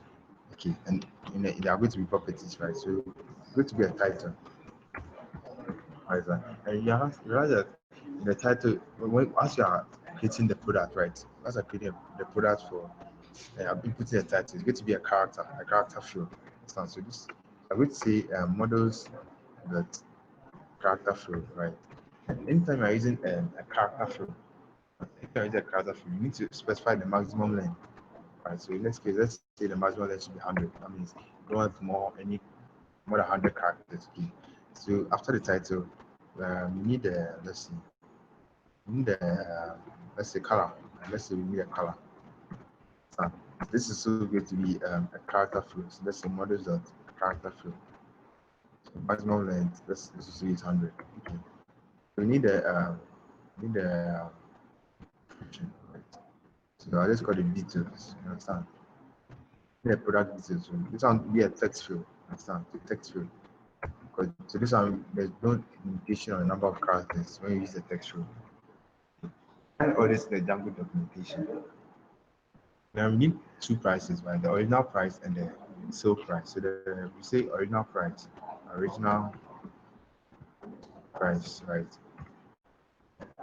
Going to be models. So this will be an integer field, right? Integer field, right? So we already know what an integer is, right? An integer field. And the sale price, right? So sale price, you understand? The sale price. Models that field. Okay. Now, realize that let's think about it. Realize that original price, maybe when you are creating the database, right? When you are creating a database, in original price, maybe you don't want, sometimes you don't want to specify the original price. You don't want to specify the sale price. So we can let Django make it not required. So you can say blank can be equal to true. And that means this value can be blank, right? Blank equal to true. And let's just give this. Let's continue. So over here we need images, right? We need images. So let's main image, right? Main image, right? So this will be an image field, right? Image field. Okay, now when you are using image field, right, you need to know where you have to let Django know where it should upload it to. Understand? So first things first, before we continue, uh, let's create. You are going to create a directory or a folder inside our project folder. We are going to call it media. So I'm going to go to new directory, call it media. Now inside this media, right, I'm going to put one of the images there. So one of the images inside this will be the default image, right? The reason I'm using the default image is because when we create our administration, right, our Django administration, where we can specify, like when we can create our products, I'm going to create a product, right? I just want to have a default image because we don't have time to select an image for all of them. Understand? So the images are here. So I'm going to reveal in File Explorer.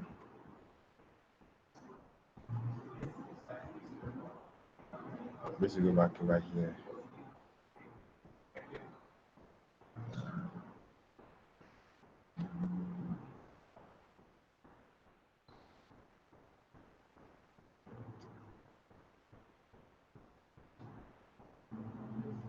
All right, so this will be my default image, right? So I'm going to drag it and put it inside this media folder, right? So yes, okay, right.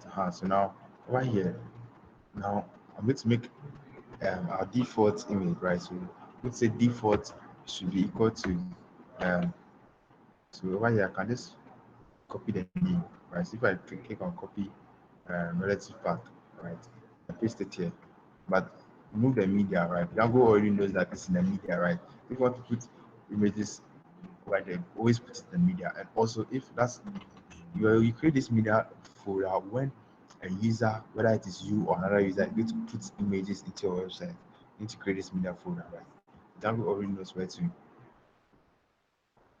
find it, right? And also let's add an upload to. We need to let Django know where it should upload it to. Right. So by default, Django will upload it in this media folder, right? But I want to make it nicer. Right. You see. So I'm going to add an upload to. I'm going to say this will be a string, right? I'm going to say product. We don't have that folder, but Django will create that folder for us. So product photos, right? And I'm going to say slash. I want to create it using the year, the month, the day, right? That's it. That's the main image, and it's going to be the same for all our other images. We need one, right? Image one is going to be the same thing. I'm going to copy it, right? I'm going to paste it here. So image two, right? So it's going to be the same thing. Image three, right? This is going to be the same thing. And image four, image four, it's going to be the same thing. Right, so we are done. Right, and now we are done creating our database columns. Right, we are done creating our database columns. Right, before we can we continue, right, we need to go into our settings.py. Right, that's our, you find it over here. No, sorry, you find it over here. The name of your project. Right, let me go to settings.py. Let me minimize this. I need to let Django know some stuff. Okay, so over here, right, I'm going to create a new variable, right? You have to name it this particular way. So media URL, right? This will be media, right? So this is what Django says. And then we need a media root, right? I don't know if I remember this well. Media root, right? And this will be, so first let's import something. I'm going to import something that has to do with Python OS, right? So this, this works with basically the computer, right? So we're going to say OS dot path dot join, right? I'm going to join Django has created by default in our setting.py, right? So you see a variable over here, base directory. Understand? This base directory is the directory of where your project is located. Get this by default, right? So we want to join this base directory and this media folder, right? That's what they're basically telling Django. Right? So look for media roots. So this is our media roots. This is where all our media is. You understand? So that's what I'm basically telling Django, right? So I would say os.path.join, right? Which join the base directory and platform media. And that's it, right? So let's see. Now, uh, now we have to do one last thing. So after you create your database tables, right? You come over here in your terminal, right? And you say Python manage.py, make migrations. So it gives us an error, right? It says we can't use image field because Pillow is not installed, right? So Pillow is a Python imaging library. Okay, Pillow is a Python imaging library. So anytime you want to make images in Python, right, you have to make sure you've installed Pillow, or else it won't work, right? So let's install Pillow, right? So to install Pillow, right, you can say pip install Pillow, pip install Pillow. If I run this, I'll get an error because my version of Python is old, right? So I'm going to install Pillow over here, right? I have to update my Python, right? I'm not yet updated it. So now I have to come here. Okay, so I'm going to add, so this is I am going to add my place. But if you are downloading Python, right, this will work for you. Okay, it will work for you. Just if you just type pip install Pillow, it will work for you. I'm using an older version, so it takes a few seconds.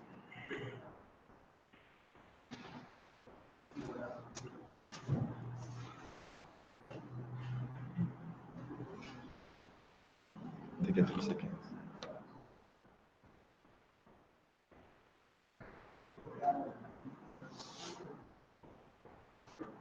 Take a few seconds. Please, if you have any questions, you can ask me. Please, let me see.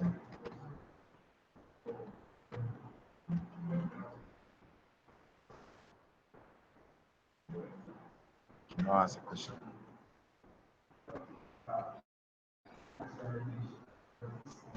So it's going to take some few seconds.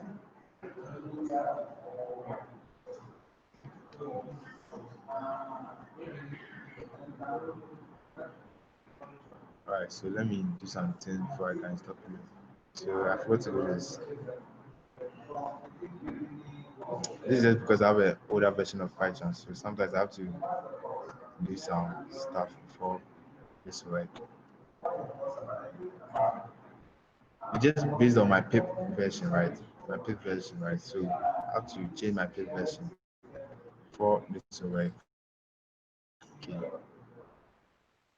So my pip version has been changed now, and now I can install Pillow and it works successfully.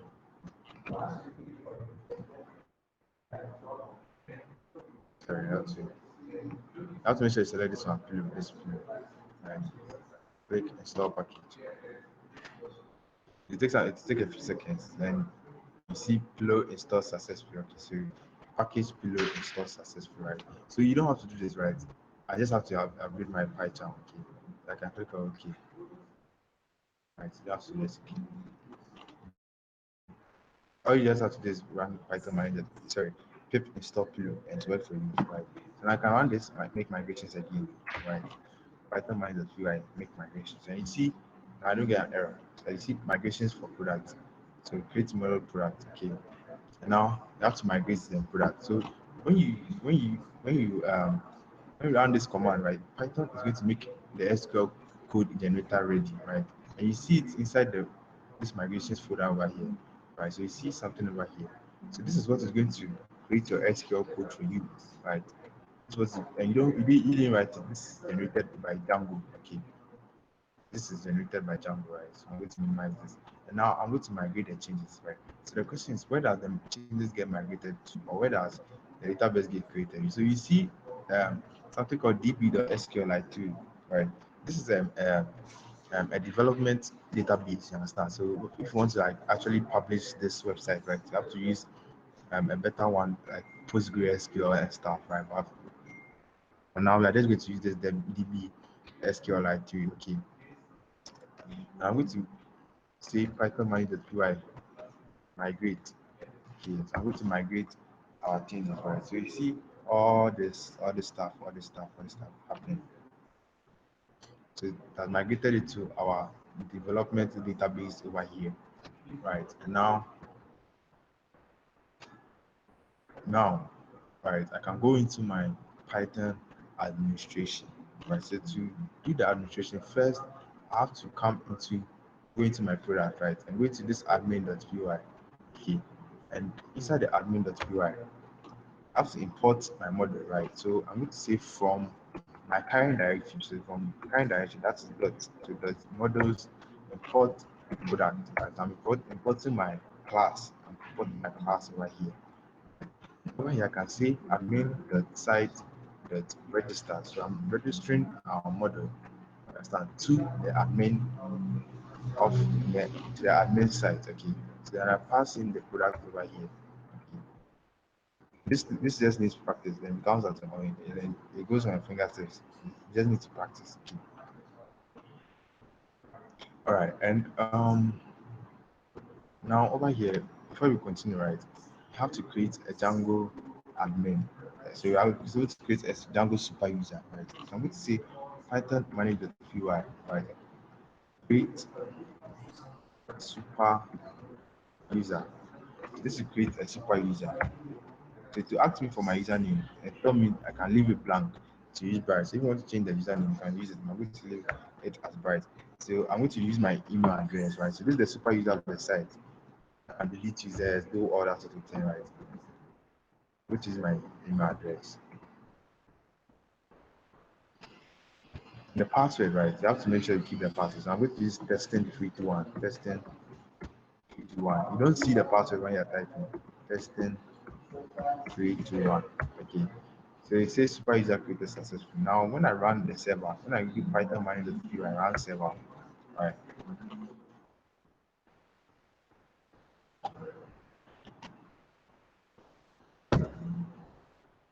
You can go to my site.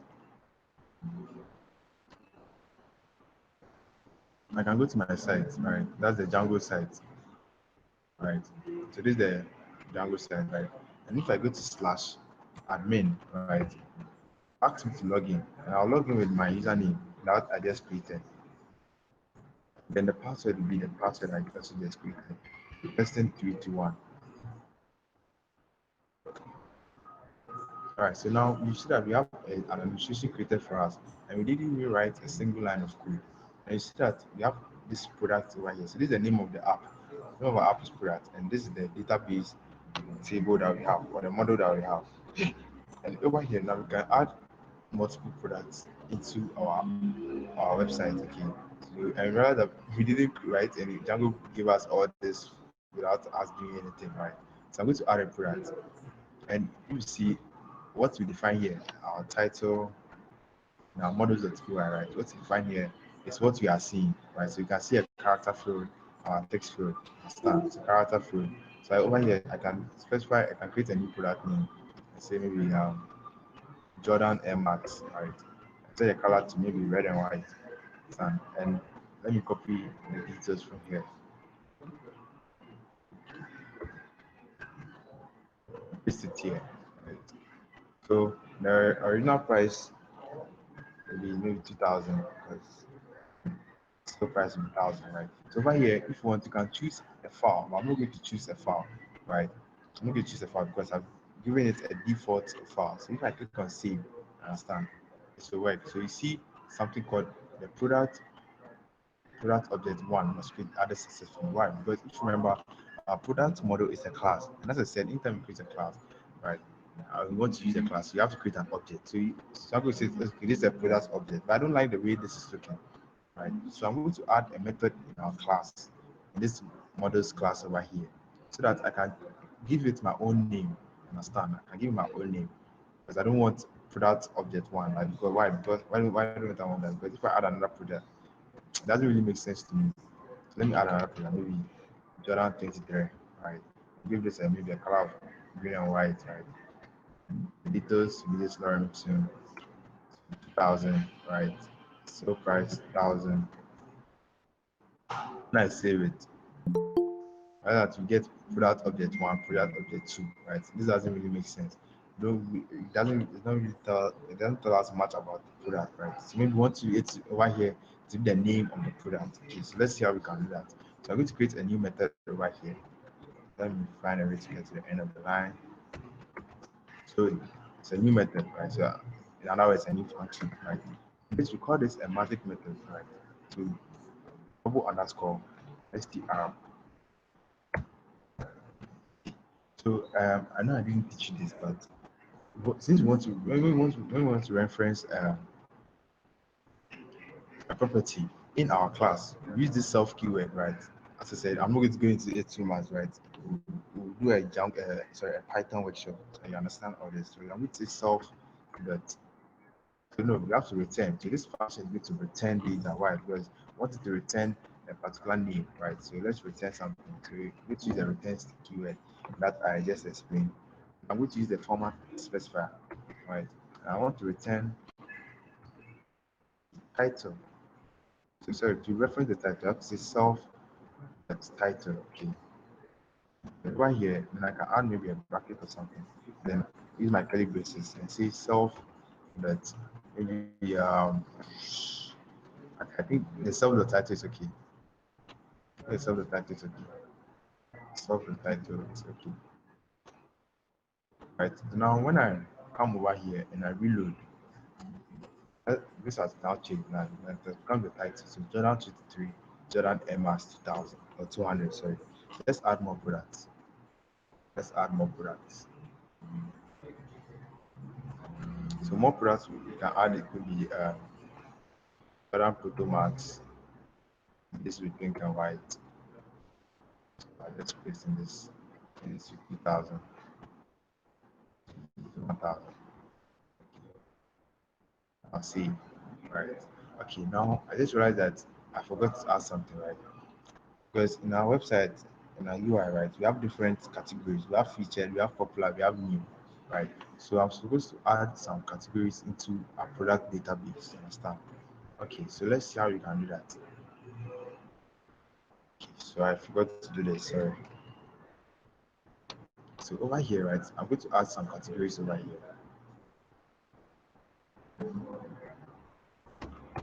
So over here, so I'm going to add a detail. So I'm going to create some variables over here,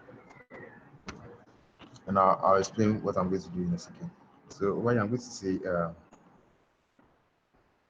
so the categories that we have are featured, popular. So only featured and popular, right? Featured and popular, right? These are the two categories I'm going to create: featured and popular.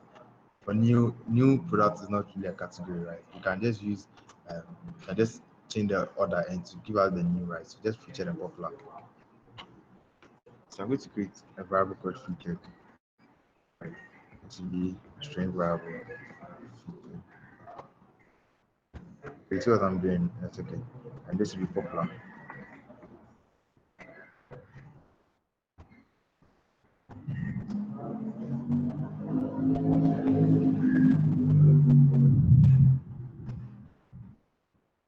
All right. So now I'm going to use another variable called categories, right? Categories. This will be equal to a list, right? According to Django, according to Django, right? If you want to add, um, see what I want is something like a drop down, so that when we are creating a product, right? When you're adding a product, I want a drop down to come so that we choose the product category, whether a new or it's whether a popular or a featured. Uh, so according to Django, it has to be in the form of a tuple, right? It has to be in the form of a tuple. And to make it be in the form of a tuple, right? We need the what's going to show up in our database, right? And the human readable name. Understand? So what's going to show up in the database? So this is what's going to show up in the database, and this is going to call this featured right here. Right? Add a comma, and the human readable name is maybe featured.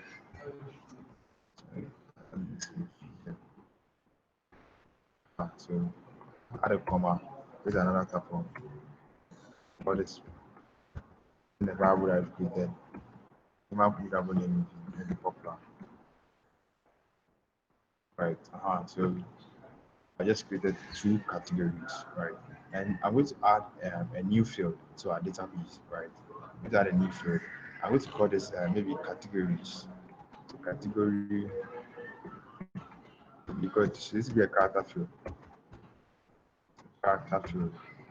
But over here, I can specify choices, right? So the choices will be these categories that we just defined. And then you have to give a default. So let's give a default. And the default to be so let's say popular. Right. So let's say popular. No, I think there's another category. Another category. Let's go to the new home. Let's go to the home page. That featured trending is the popular. Yes. Yeah. I think these are the categories we have in the design, right? These are the categories we have in the design. So let's finish it. Yeah. So that's it, right? But before this will work, right? Anytime you make changes to your database field, right? You have to stop the server, right? So you forgot to add the max length. Anytime you're using a character field, add the max length. So let's add the max length. So max length should be usually the max length to be the maximum number of um, things you have over here. So one, two, that's the maximum character. So I think it should be this one, two, three, four, five, six, 7. So I just make the maximum length just 10, right? Just 10. In my terminal, right? In the terminal, I'm going to say Python manage.py, make migrations, right? And after that, then we use migrate. So Python manage.py migrate, and to migrate the changes, right?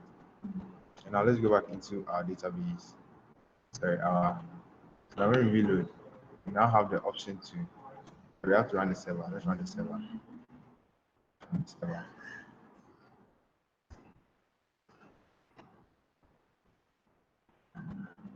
Now let's reload. Now you realize that now we have something over here where we can change, can select the category. So I'm going to make it this maybe featured. I can change the title to be Jordan 23 pink and white. So over here you can use your own stuff, right? So 2000. To edit, whether the one the product I've already created 1000. See. Okay, so let's see. So let's edit the ones that we have.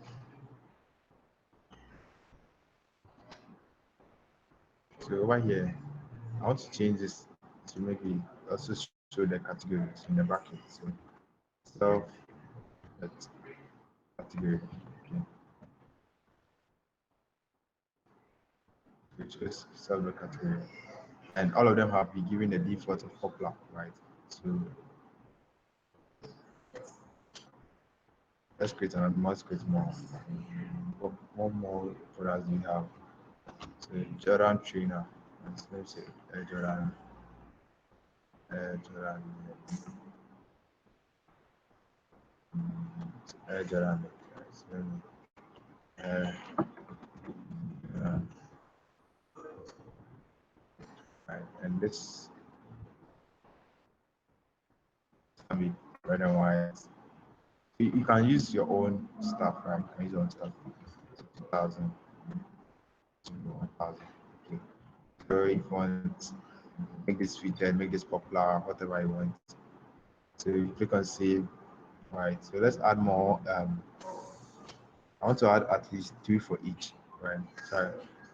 Let me say 4. Yeah, 4 for each. Let me make it 4 for each. Yeah, I need to add 2 more features. Let me add 2 more features. So I just call this Nick Jordan. It is red and white. And this to this, right? To 2000.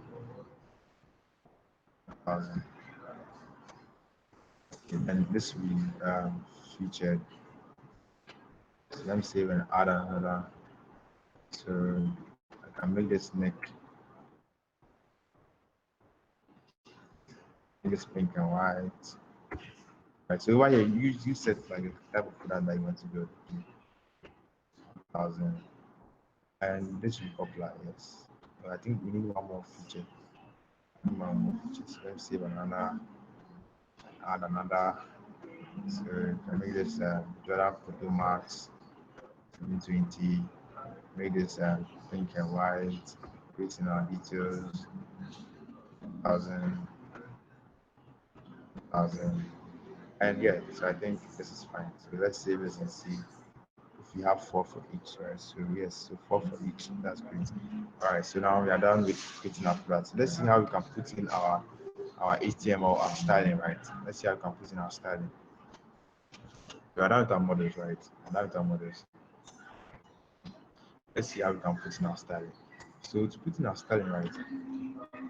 So Django calls HTML files templates, right? So it calls it templates, okay. So before we can add templates, so add the templates in product. So you go to new, right? Click on the product, go to new directory, right? All these templates. Now you paste all your templates that you have inside this templates folder over here. So let's do that. So I hope I don't have any question. You know, ask a question. No, ask a question. Okay, so inside the template, right? I'm going to paste in our template that we have over here, right? Our template that we have over here. So our HTML files, right? Our HTML files. So over here, and there's the HTML, show the HTML, single product HTML. I'm going to copy it, right? Now right click on template, click on paste, then so I've pasted those templates over here. So in there's the HTML. So now after that, we're going to no, this is even wrong. So after we even do this, right, we need to create another folder called the name of the app, right? So in this case, this is called product. Understand? So then I can drag and drop this here.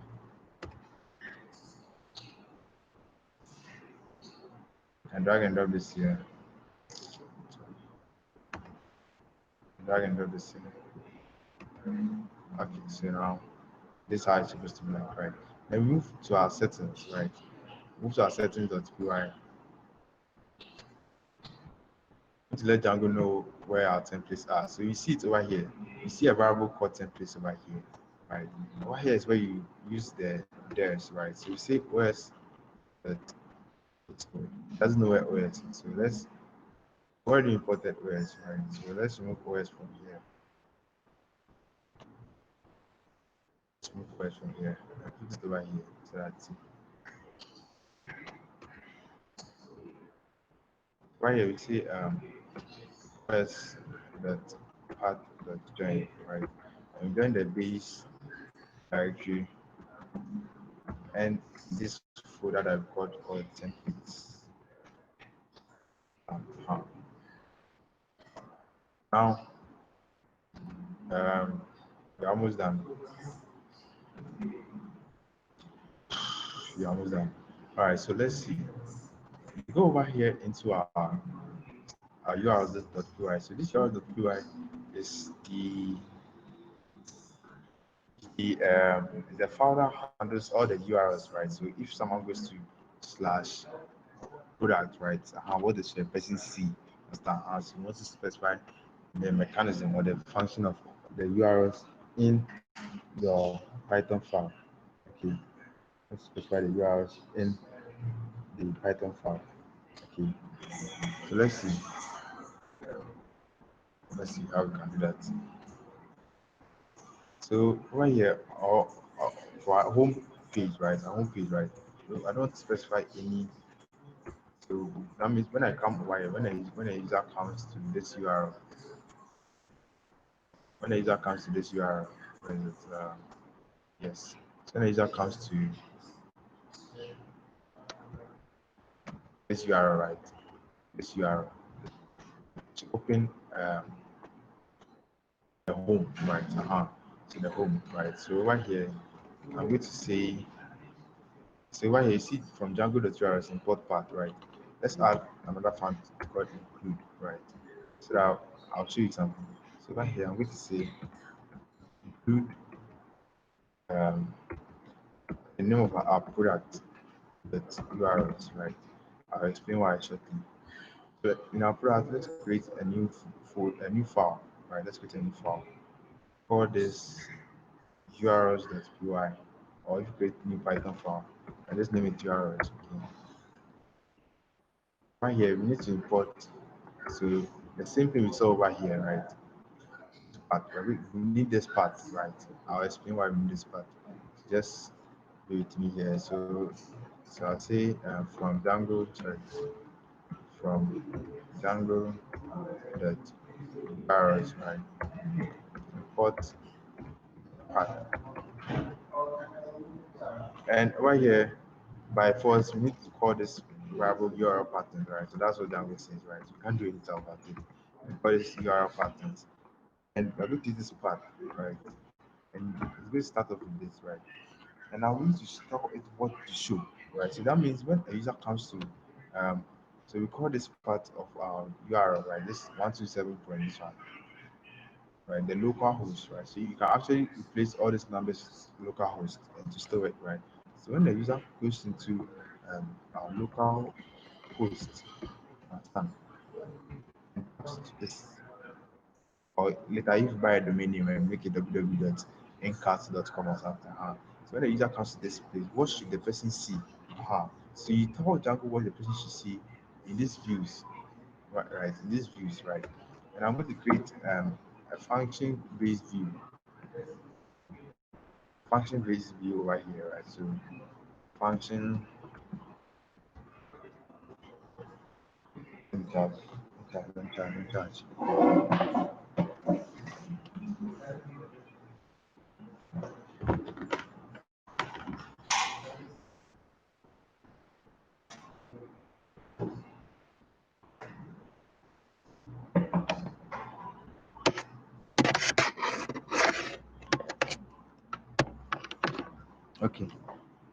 So you can continue now.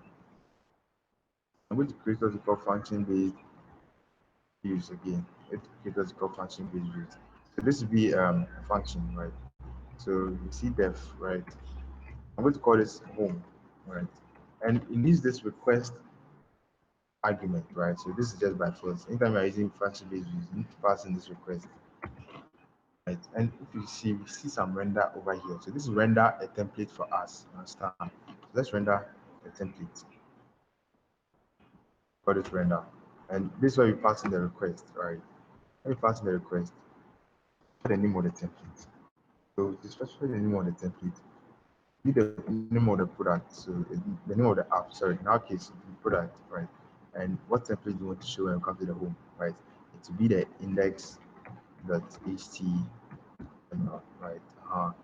So that's basically it. So now in our urls.py, right, we can import this. So we can import, so from our current directory, import views, right? And now when the user comes to this part, right, we want to show views.home. Understand? We want to just show views.home. Now let's see. Now if you come over here, right, let's run our server. Okay, our server is running. So if you come over here, oh yeah, so we have to return.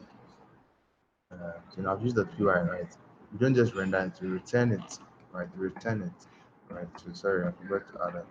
Return it, okay. So now when we reload, right? As that we get the raw HTML file. Like this is the raw HTML file with no styling, right? So that means it worked, right? We're getting a raw HTML file with no styling. Now let's add our styling, right? So for styling, right, that's the CSS, images, and JavaScript, right? Django calls them static files. Static files. So for them to work, right? So for them to work, right, you need to the same way as we told Django where uh, our templates are and our media files are. You need to do something over here. So if you see, you already see a static URL here. So you need to add another variable called static, it's right, and put it inside our product over here. Okay, right. Over here, I'm going to paste it here. You understand? So now we are done, right? But will it work? The question is, it will still not work. Still not work, right? Because we have to do some changes inside our individual HTML files. Right, so let me close this to get more space. So let's open our templates, right? Let's start with our index.html file. Over here, we need to add what we call template tag, right? Add a template tag, and that template tag is going to call load static. So it will load all our static files. So when you're creating template tag, use the curly bracket and the percentage sign to load the static files. Okay, but is that all, right? Still, it's still not going to work, right? It's still not going to work. Why? Because now in our CSS link, right? You realize that we don't have this, right? What we have to load our static files. So this how we load a CSS static a CSS static file in Django, right? You need to add this static tag, right? To say static, right? Add surround it with mark and add a creating one, right? So add a creating one. Also, we didn't copy this asset. So I'm going to use this asset and name it our app. Right? So it's that. Now, when we refresh, boom, it works, right? It works. So our CSS has been added. But our images have not been added, right? Our CSS is now here, but our images have not been added, right? So let's add our images, right? Let's add our images. This is how do we add our images? How do we add our images? Okay. So to add our images, right? So we'll be down to load the images from our database. Understand? So if remember we look at for loops, okay, if remember we look at for loops, right? And when we look at for loops, realize that when we look at for loops, realize that when, sorry, sorry. Sorry.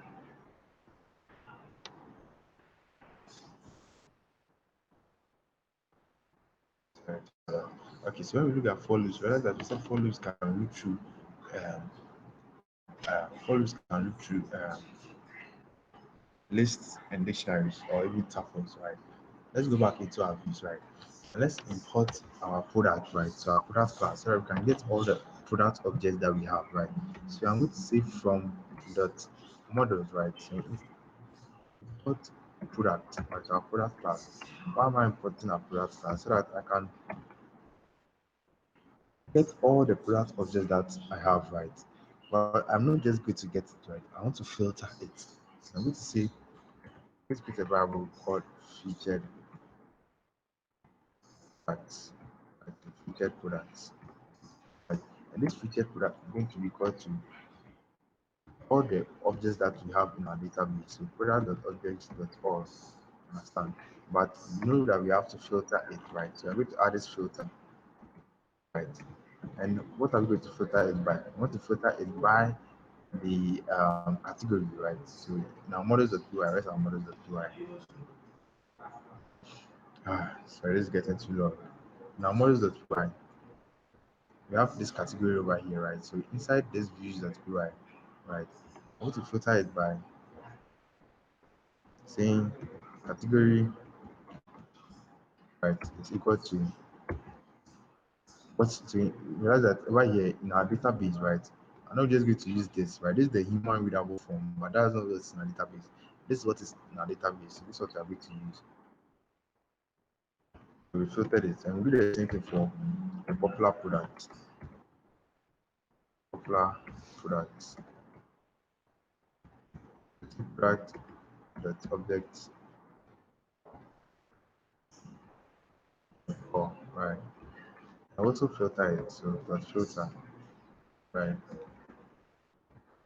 We are filtering what? The category, right? Category should be what? Popular. That's what we name it in our database, popular, right? Okay. Now let's also get our new product, right? So for our new product,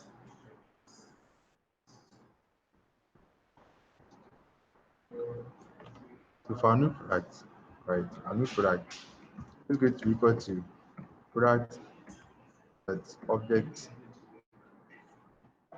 We want to get all the objects, right? This I'm not filtering, right? But we want to order them, right? We want to order them, right? So I'm going to say order by, right? I'm going to say order by. What are we ordering by? Oh, whoa. In our models.py, we forgot to add a date. Forgot to add a date. Let's add it fast. Let's add it fast. Let me, sorry. I've used that right, or is there, let me just comment this out. Let's add a publish date, right? Publish date, right?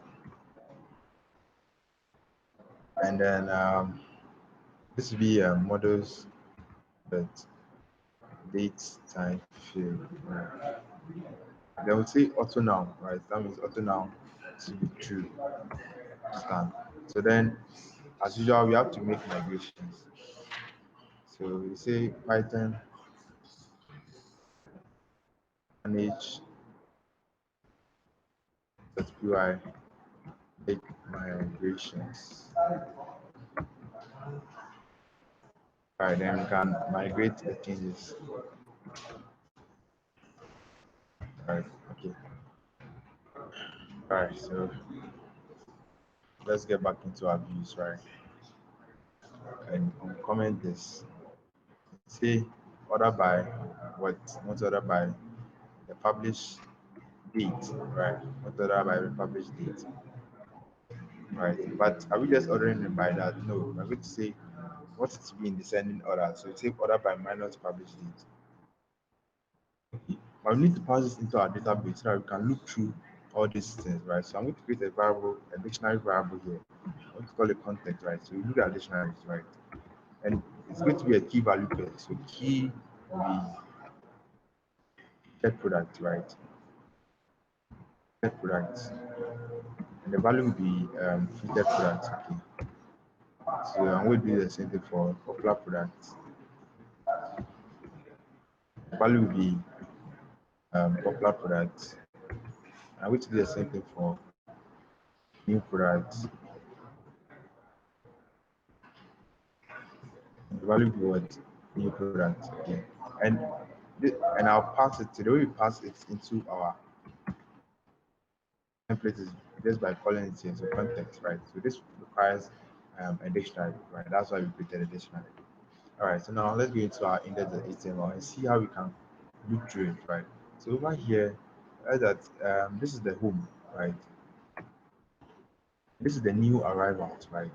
And if you look at it, if you analyze it all right, you see that all of the new arrivals have this same date, right? The same date, swiper slide. Okay. So let's delete it. And we'll generate it from our database, right? Because so I think there are only two. Let's make sure I'm deleting the right thing. So you have to be careful here. So you're just deleting the swiper slide.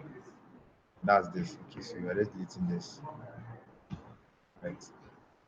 So I think yep, that's all that we have to delete. All right. Now we're going to add a for loop here, right? So this way our for loop will start. So I'm going to say for what are we taking from? We're taking from here, right? So these are new products, right? So for new product, remember our for loop, right? Remember our for loop. So for new product, we created a new variable in new product, right? And over here, anytime you create a for loop, you have to make sure you do end4, right? So as you get an error, right? So I think what does our for loop end? The for loop end outside this div, right? So our for loop end outside this div and start. So let's end our for loop here. So end 4, right? End 4, right? Now over here, right, we need to look through it, right? So over here, we are going to get to show variables over here, right? To show variables inside template, right?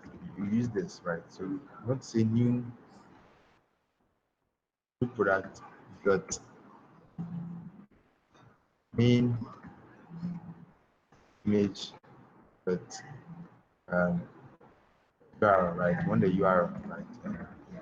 Yeah. So now when we our server run,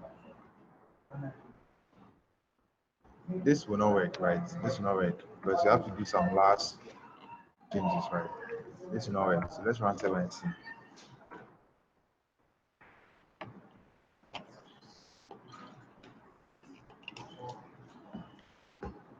The server is running. But when we reload this, right, that our image is still not showing, right? Our image is still not showing.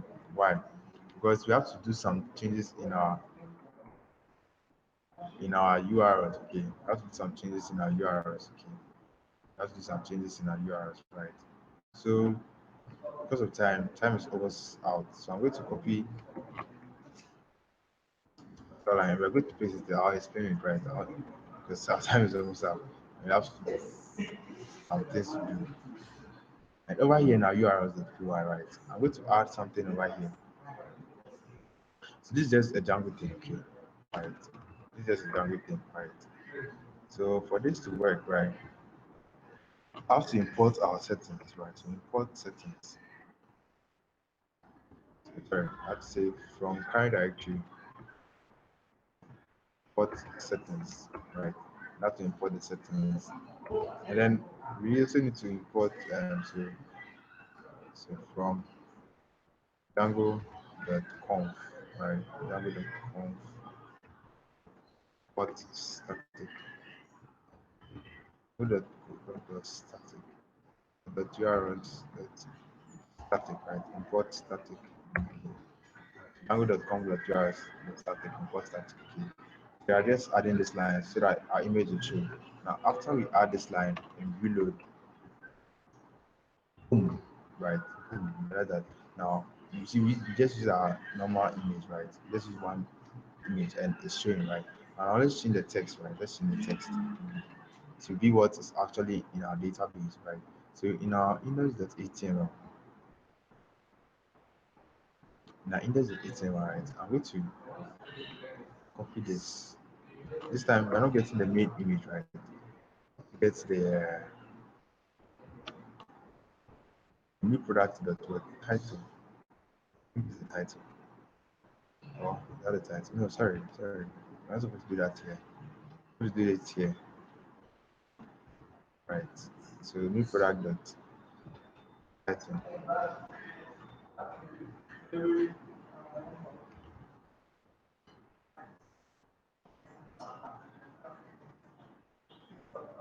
So when we reload, right that now the title is changed to Jordan Air Max 200, Jordan 23, Jordan Proto as a hat. So it's looking nicer, right? So now let's go down and see what else we have to change. So now let's get our featured product. But right now we see that there's nothing here, right? Let's get our featured product.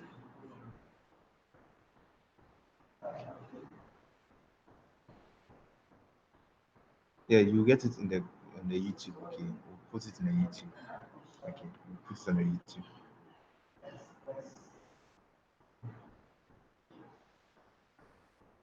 All right, so let's continue. You said that yeah, okay. I'll send you the drive link. Okay, I'll send the drive link. Okay, so let's see. Let's get our actual images. Okay, let's get our actual images. Okay, so let's go into our feature. Right, our feature. Yes, so we realize that if you look at this carefully, right, all of them are in a particular article, right? So I'm going to delete them one by one, so we can load our own one word that we have in our database. So I'll just do for the featured, right, and do the same for the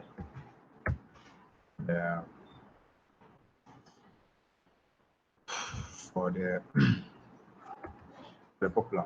Okay. So over here in our views, right? Remember that we've gotten the value of the featured products. Okay.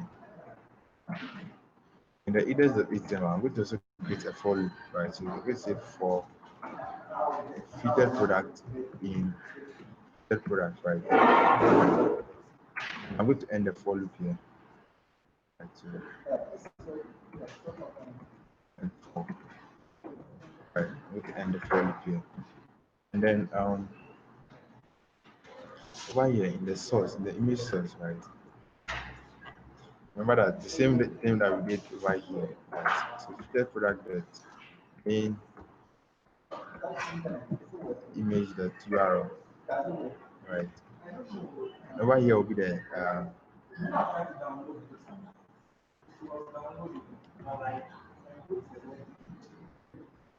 over here will be the title, right?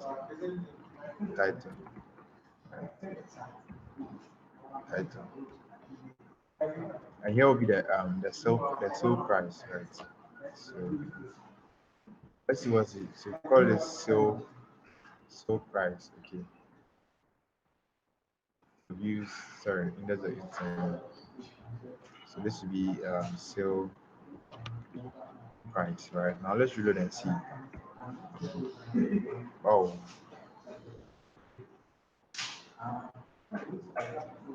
oh yeah, we forgot to add four. Sorry. So for featured, okay, so this is working now. Boom, right? Boom, like it's working now. It's working nice. It's now working all. It's now working. So now you're getting for the database. So for the trending, that's the popular, right? And if you want a human sneaker category, you can easily add it to your models, right? And a men's category, right? So I'm not going to do that yet. So now let's see how we can make this go into the product detail page, right? To look something like this, right? Oh, okay, it's not here, right? So let me just close this. So let's see how you can go into the product detail page. So when the user goes to this button, right, user will see the product details. Okay. So let's see. So you have to do something in abuse, right? So over here, we are going to create what we call a class-based view, right? And we are going to get it from something from um, Django's. So I will say Django that views that generic, right? Import list view, right? So we are just going to inherit from this particular list view. So I'm going to a class, right? And this class will be what product, right? Sorry, this will be a list view. This will be a detail view, right? This will be a detail view. Sorry, detail. And we are just going to inherit from this detail view. When we do that, we can specify template name. All right, so where is the template? Right, so we've seen this before.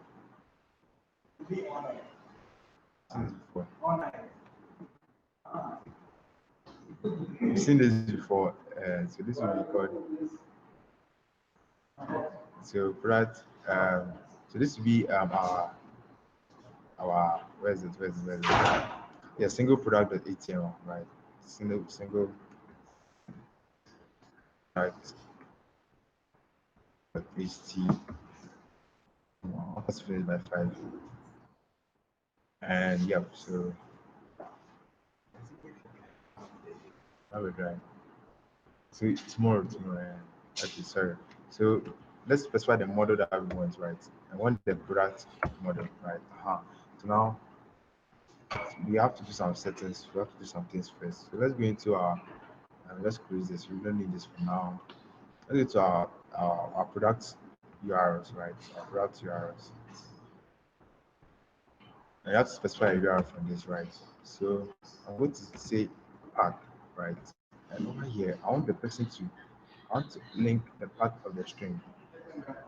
Now, so I want to link the pendant of the string, right? So I'm going to use the primary key. So every object in our database has a primary key, right? So you understand what I'm going to do right now. So when you come to this particular, right, I want to show views that product detail, right? I have to add a dot as view, right? Add it as view, and don't forget this is a list. We have to add a comma. But this will not work yet, right? So let's see how this will work. I want to use it over here, right? So now we want to just go to start single product.html, right? I'm going to use the URL tag, right? I'm going to use the URL tag. Let's say featured product, right? So featured product, but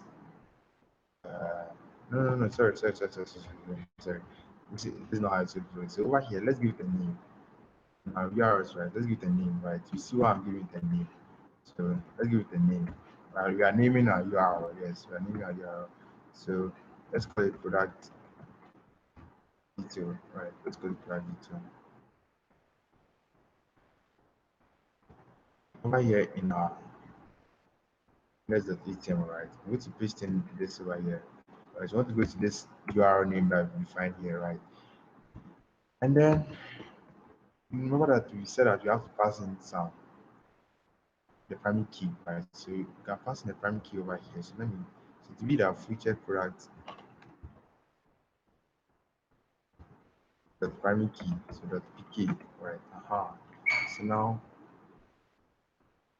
when we reload, right? And now when we click on this, right, it gets sends us to over here. But this is the product detail, the single product.html, but there are no styling, right? So let's add a styling. Right, so we've seen this before. You have to load static, right? You have to load static. You have to load static. Okay, you have to load static. And then after we load static, now we change this to static, right? Static. Move this, make it product. The name of the app, right? The name of the app. Add a place in. Right, you're almost done. We're done in 5 minutes. Now when we reload, right? Right now, exactly the things you have to show from the database. Understand? So let's go into our single product HTML and start deleting stuff. We start deleting stuff. This is a single product, right? And we're not going to delete anything, but we want to show. So over here, right, you can see we are going to display a variable, right? And we are going to, is there going to be the object, right? The object from our database. So object dot, I think that's with that's the product image, right? So object dot main image, right? Dot URL. Let's see if this works. Boom, like boom, boom, like it's there, right? Now let's change our name and our color, right? So let's change our name and a color. So these are the other um, images, right? So image one, image two, etc. So let me call this image one, right? So now we are loading it from the database. So we successfully added our backend. Let's make some changes over here. Some changes over here. Done. So over here it will be image two, image three, image four, right? Yeah, so before I forget, to be object dot price, to be object dot sale price. This will be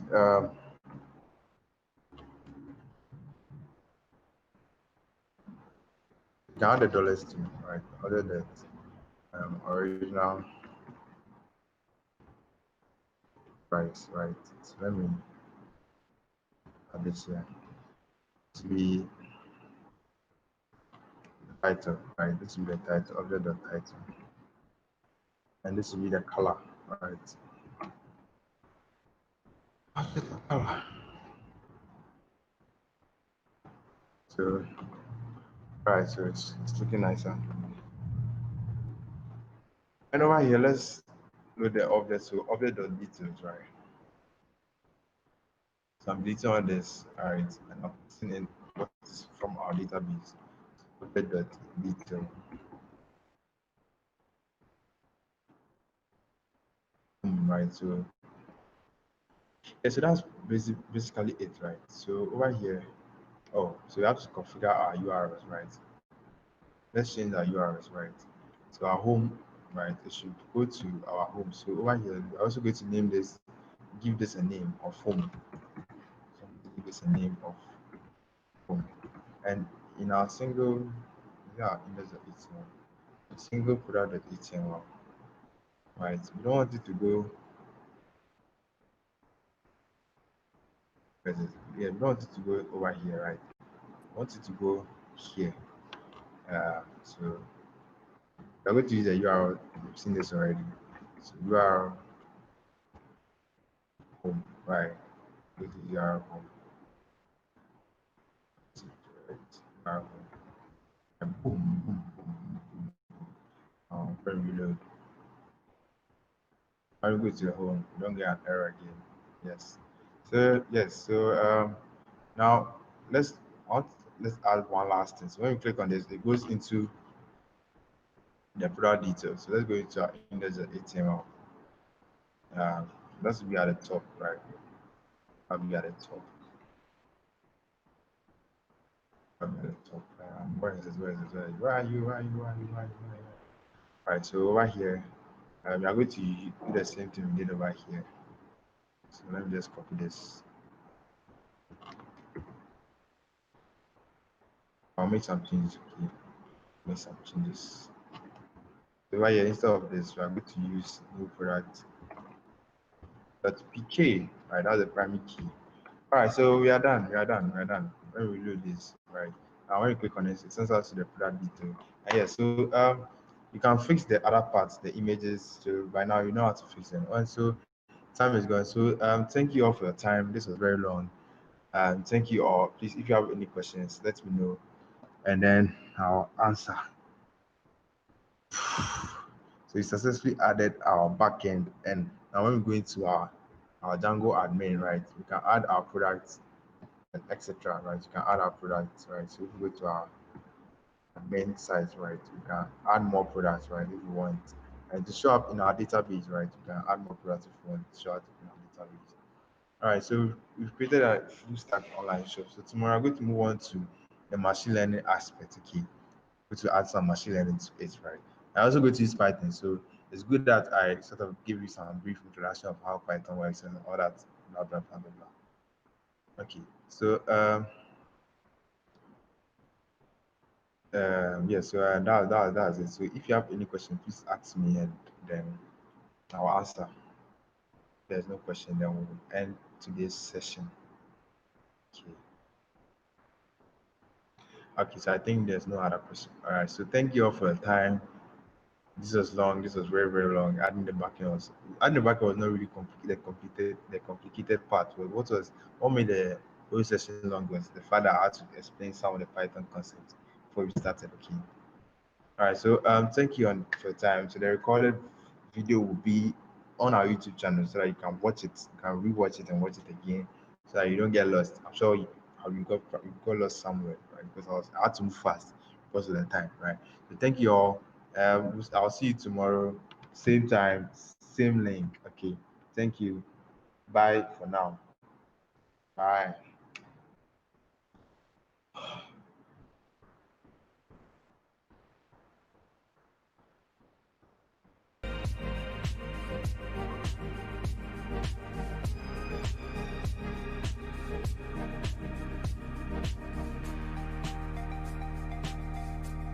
All right, if you have any questions, just let me know. Right? Just let me know.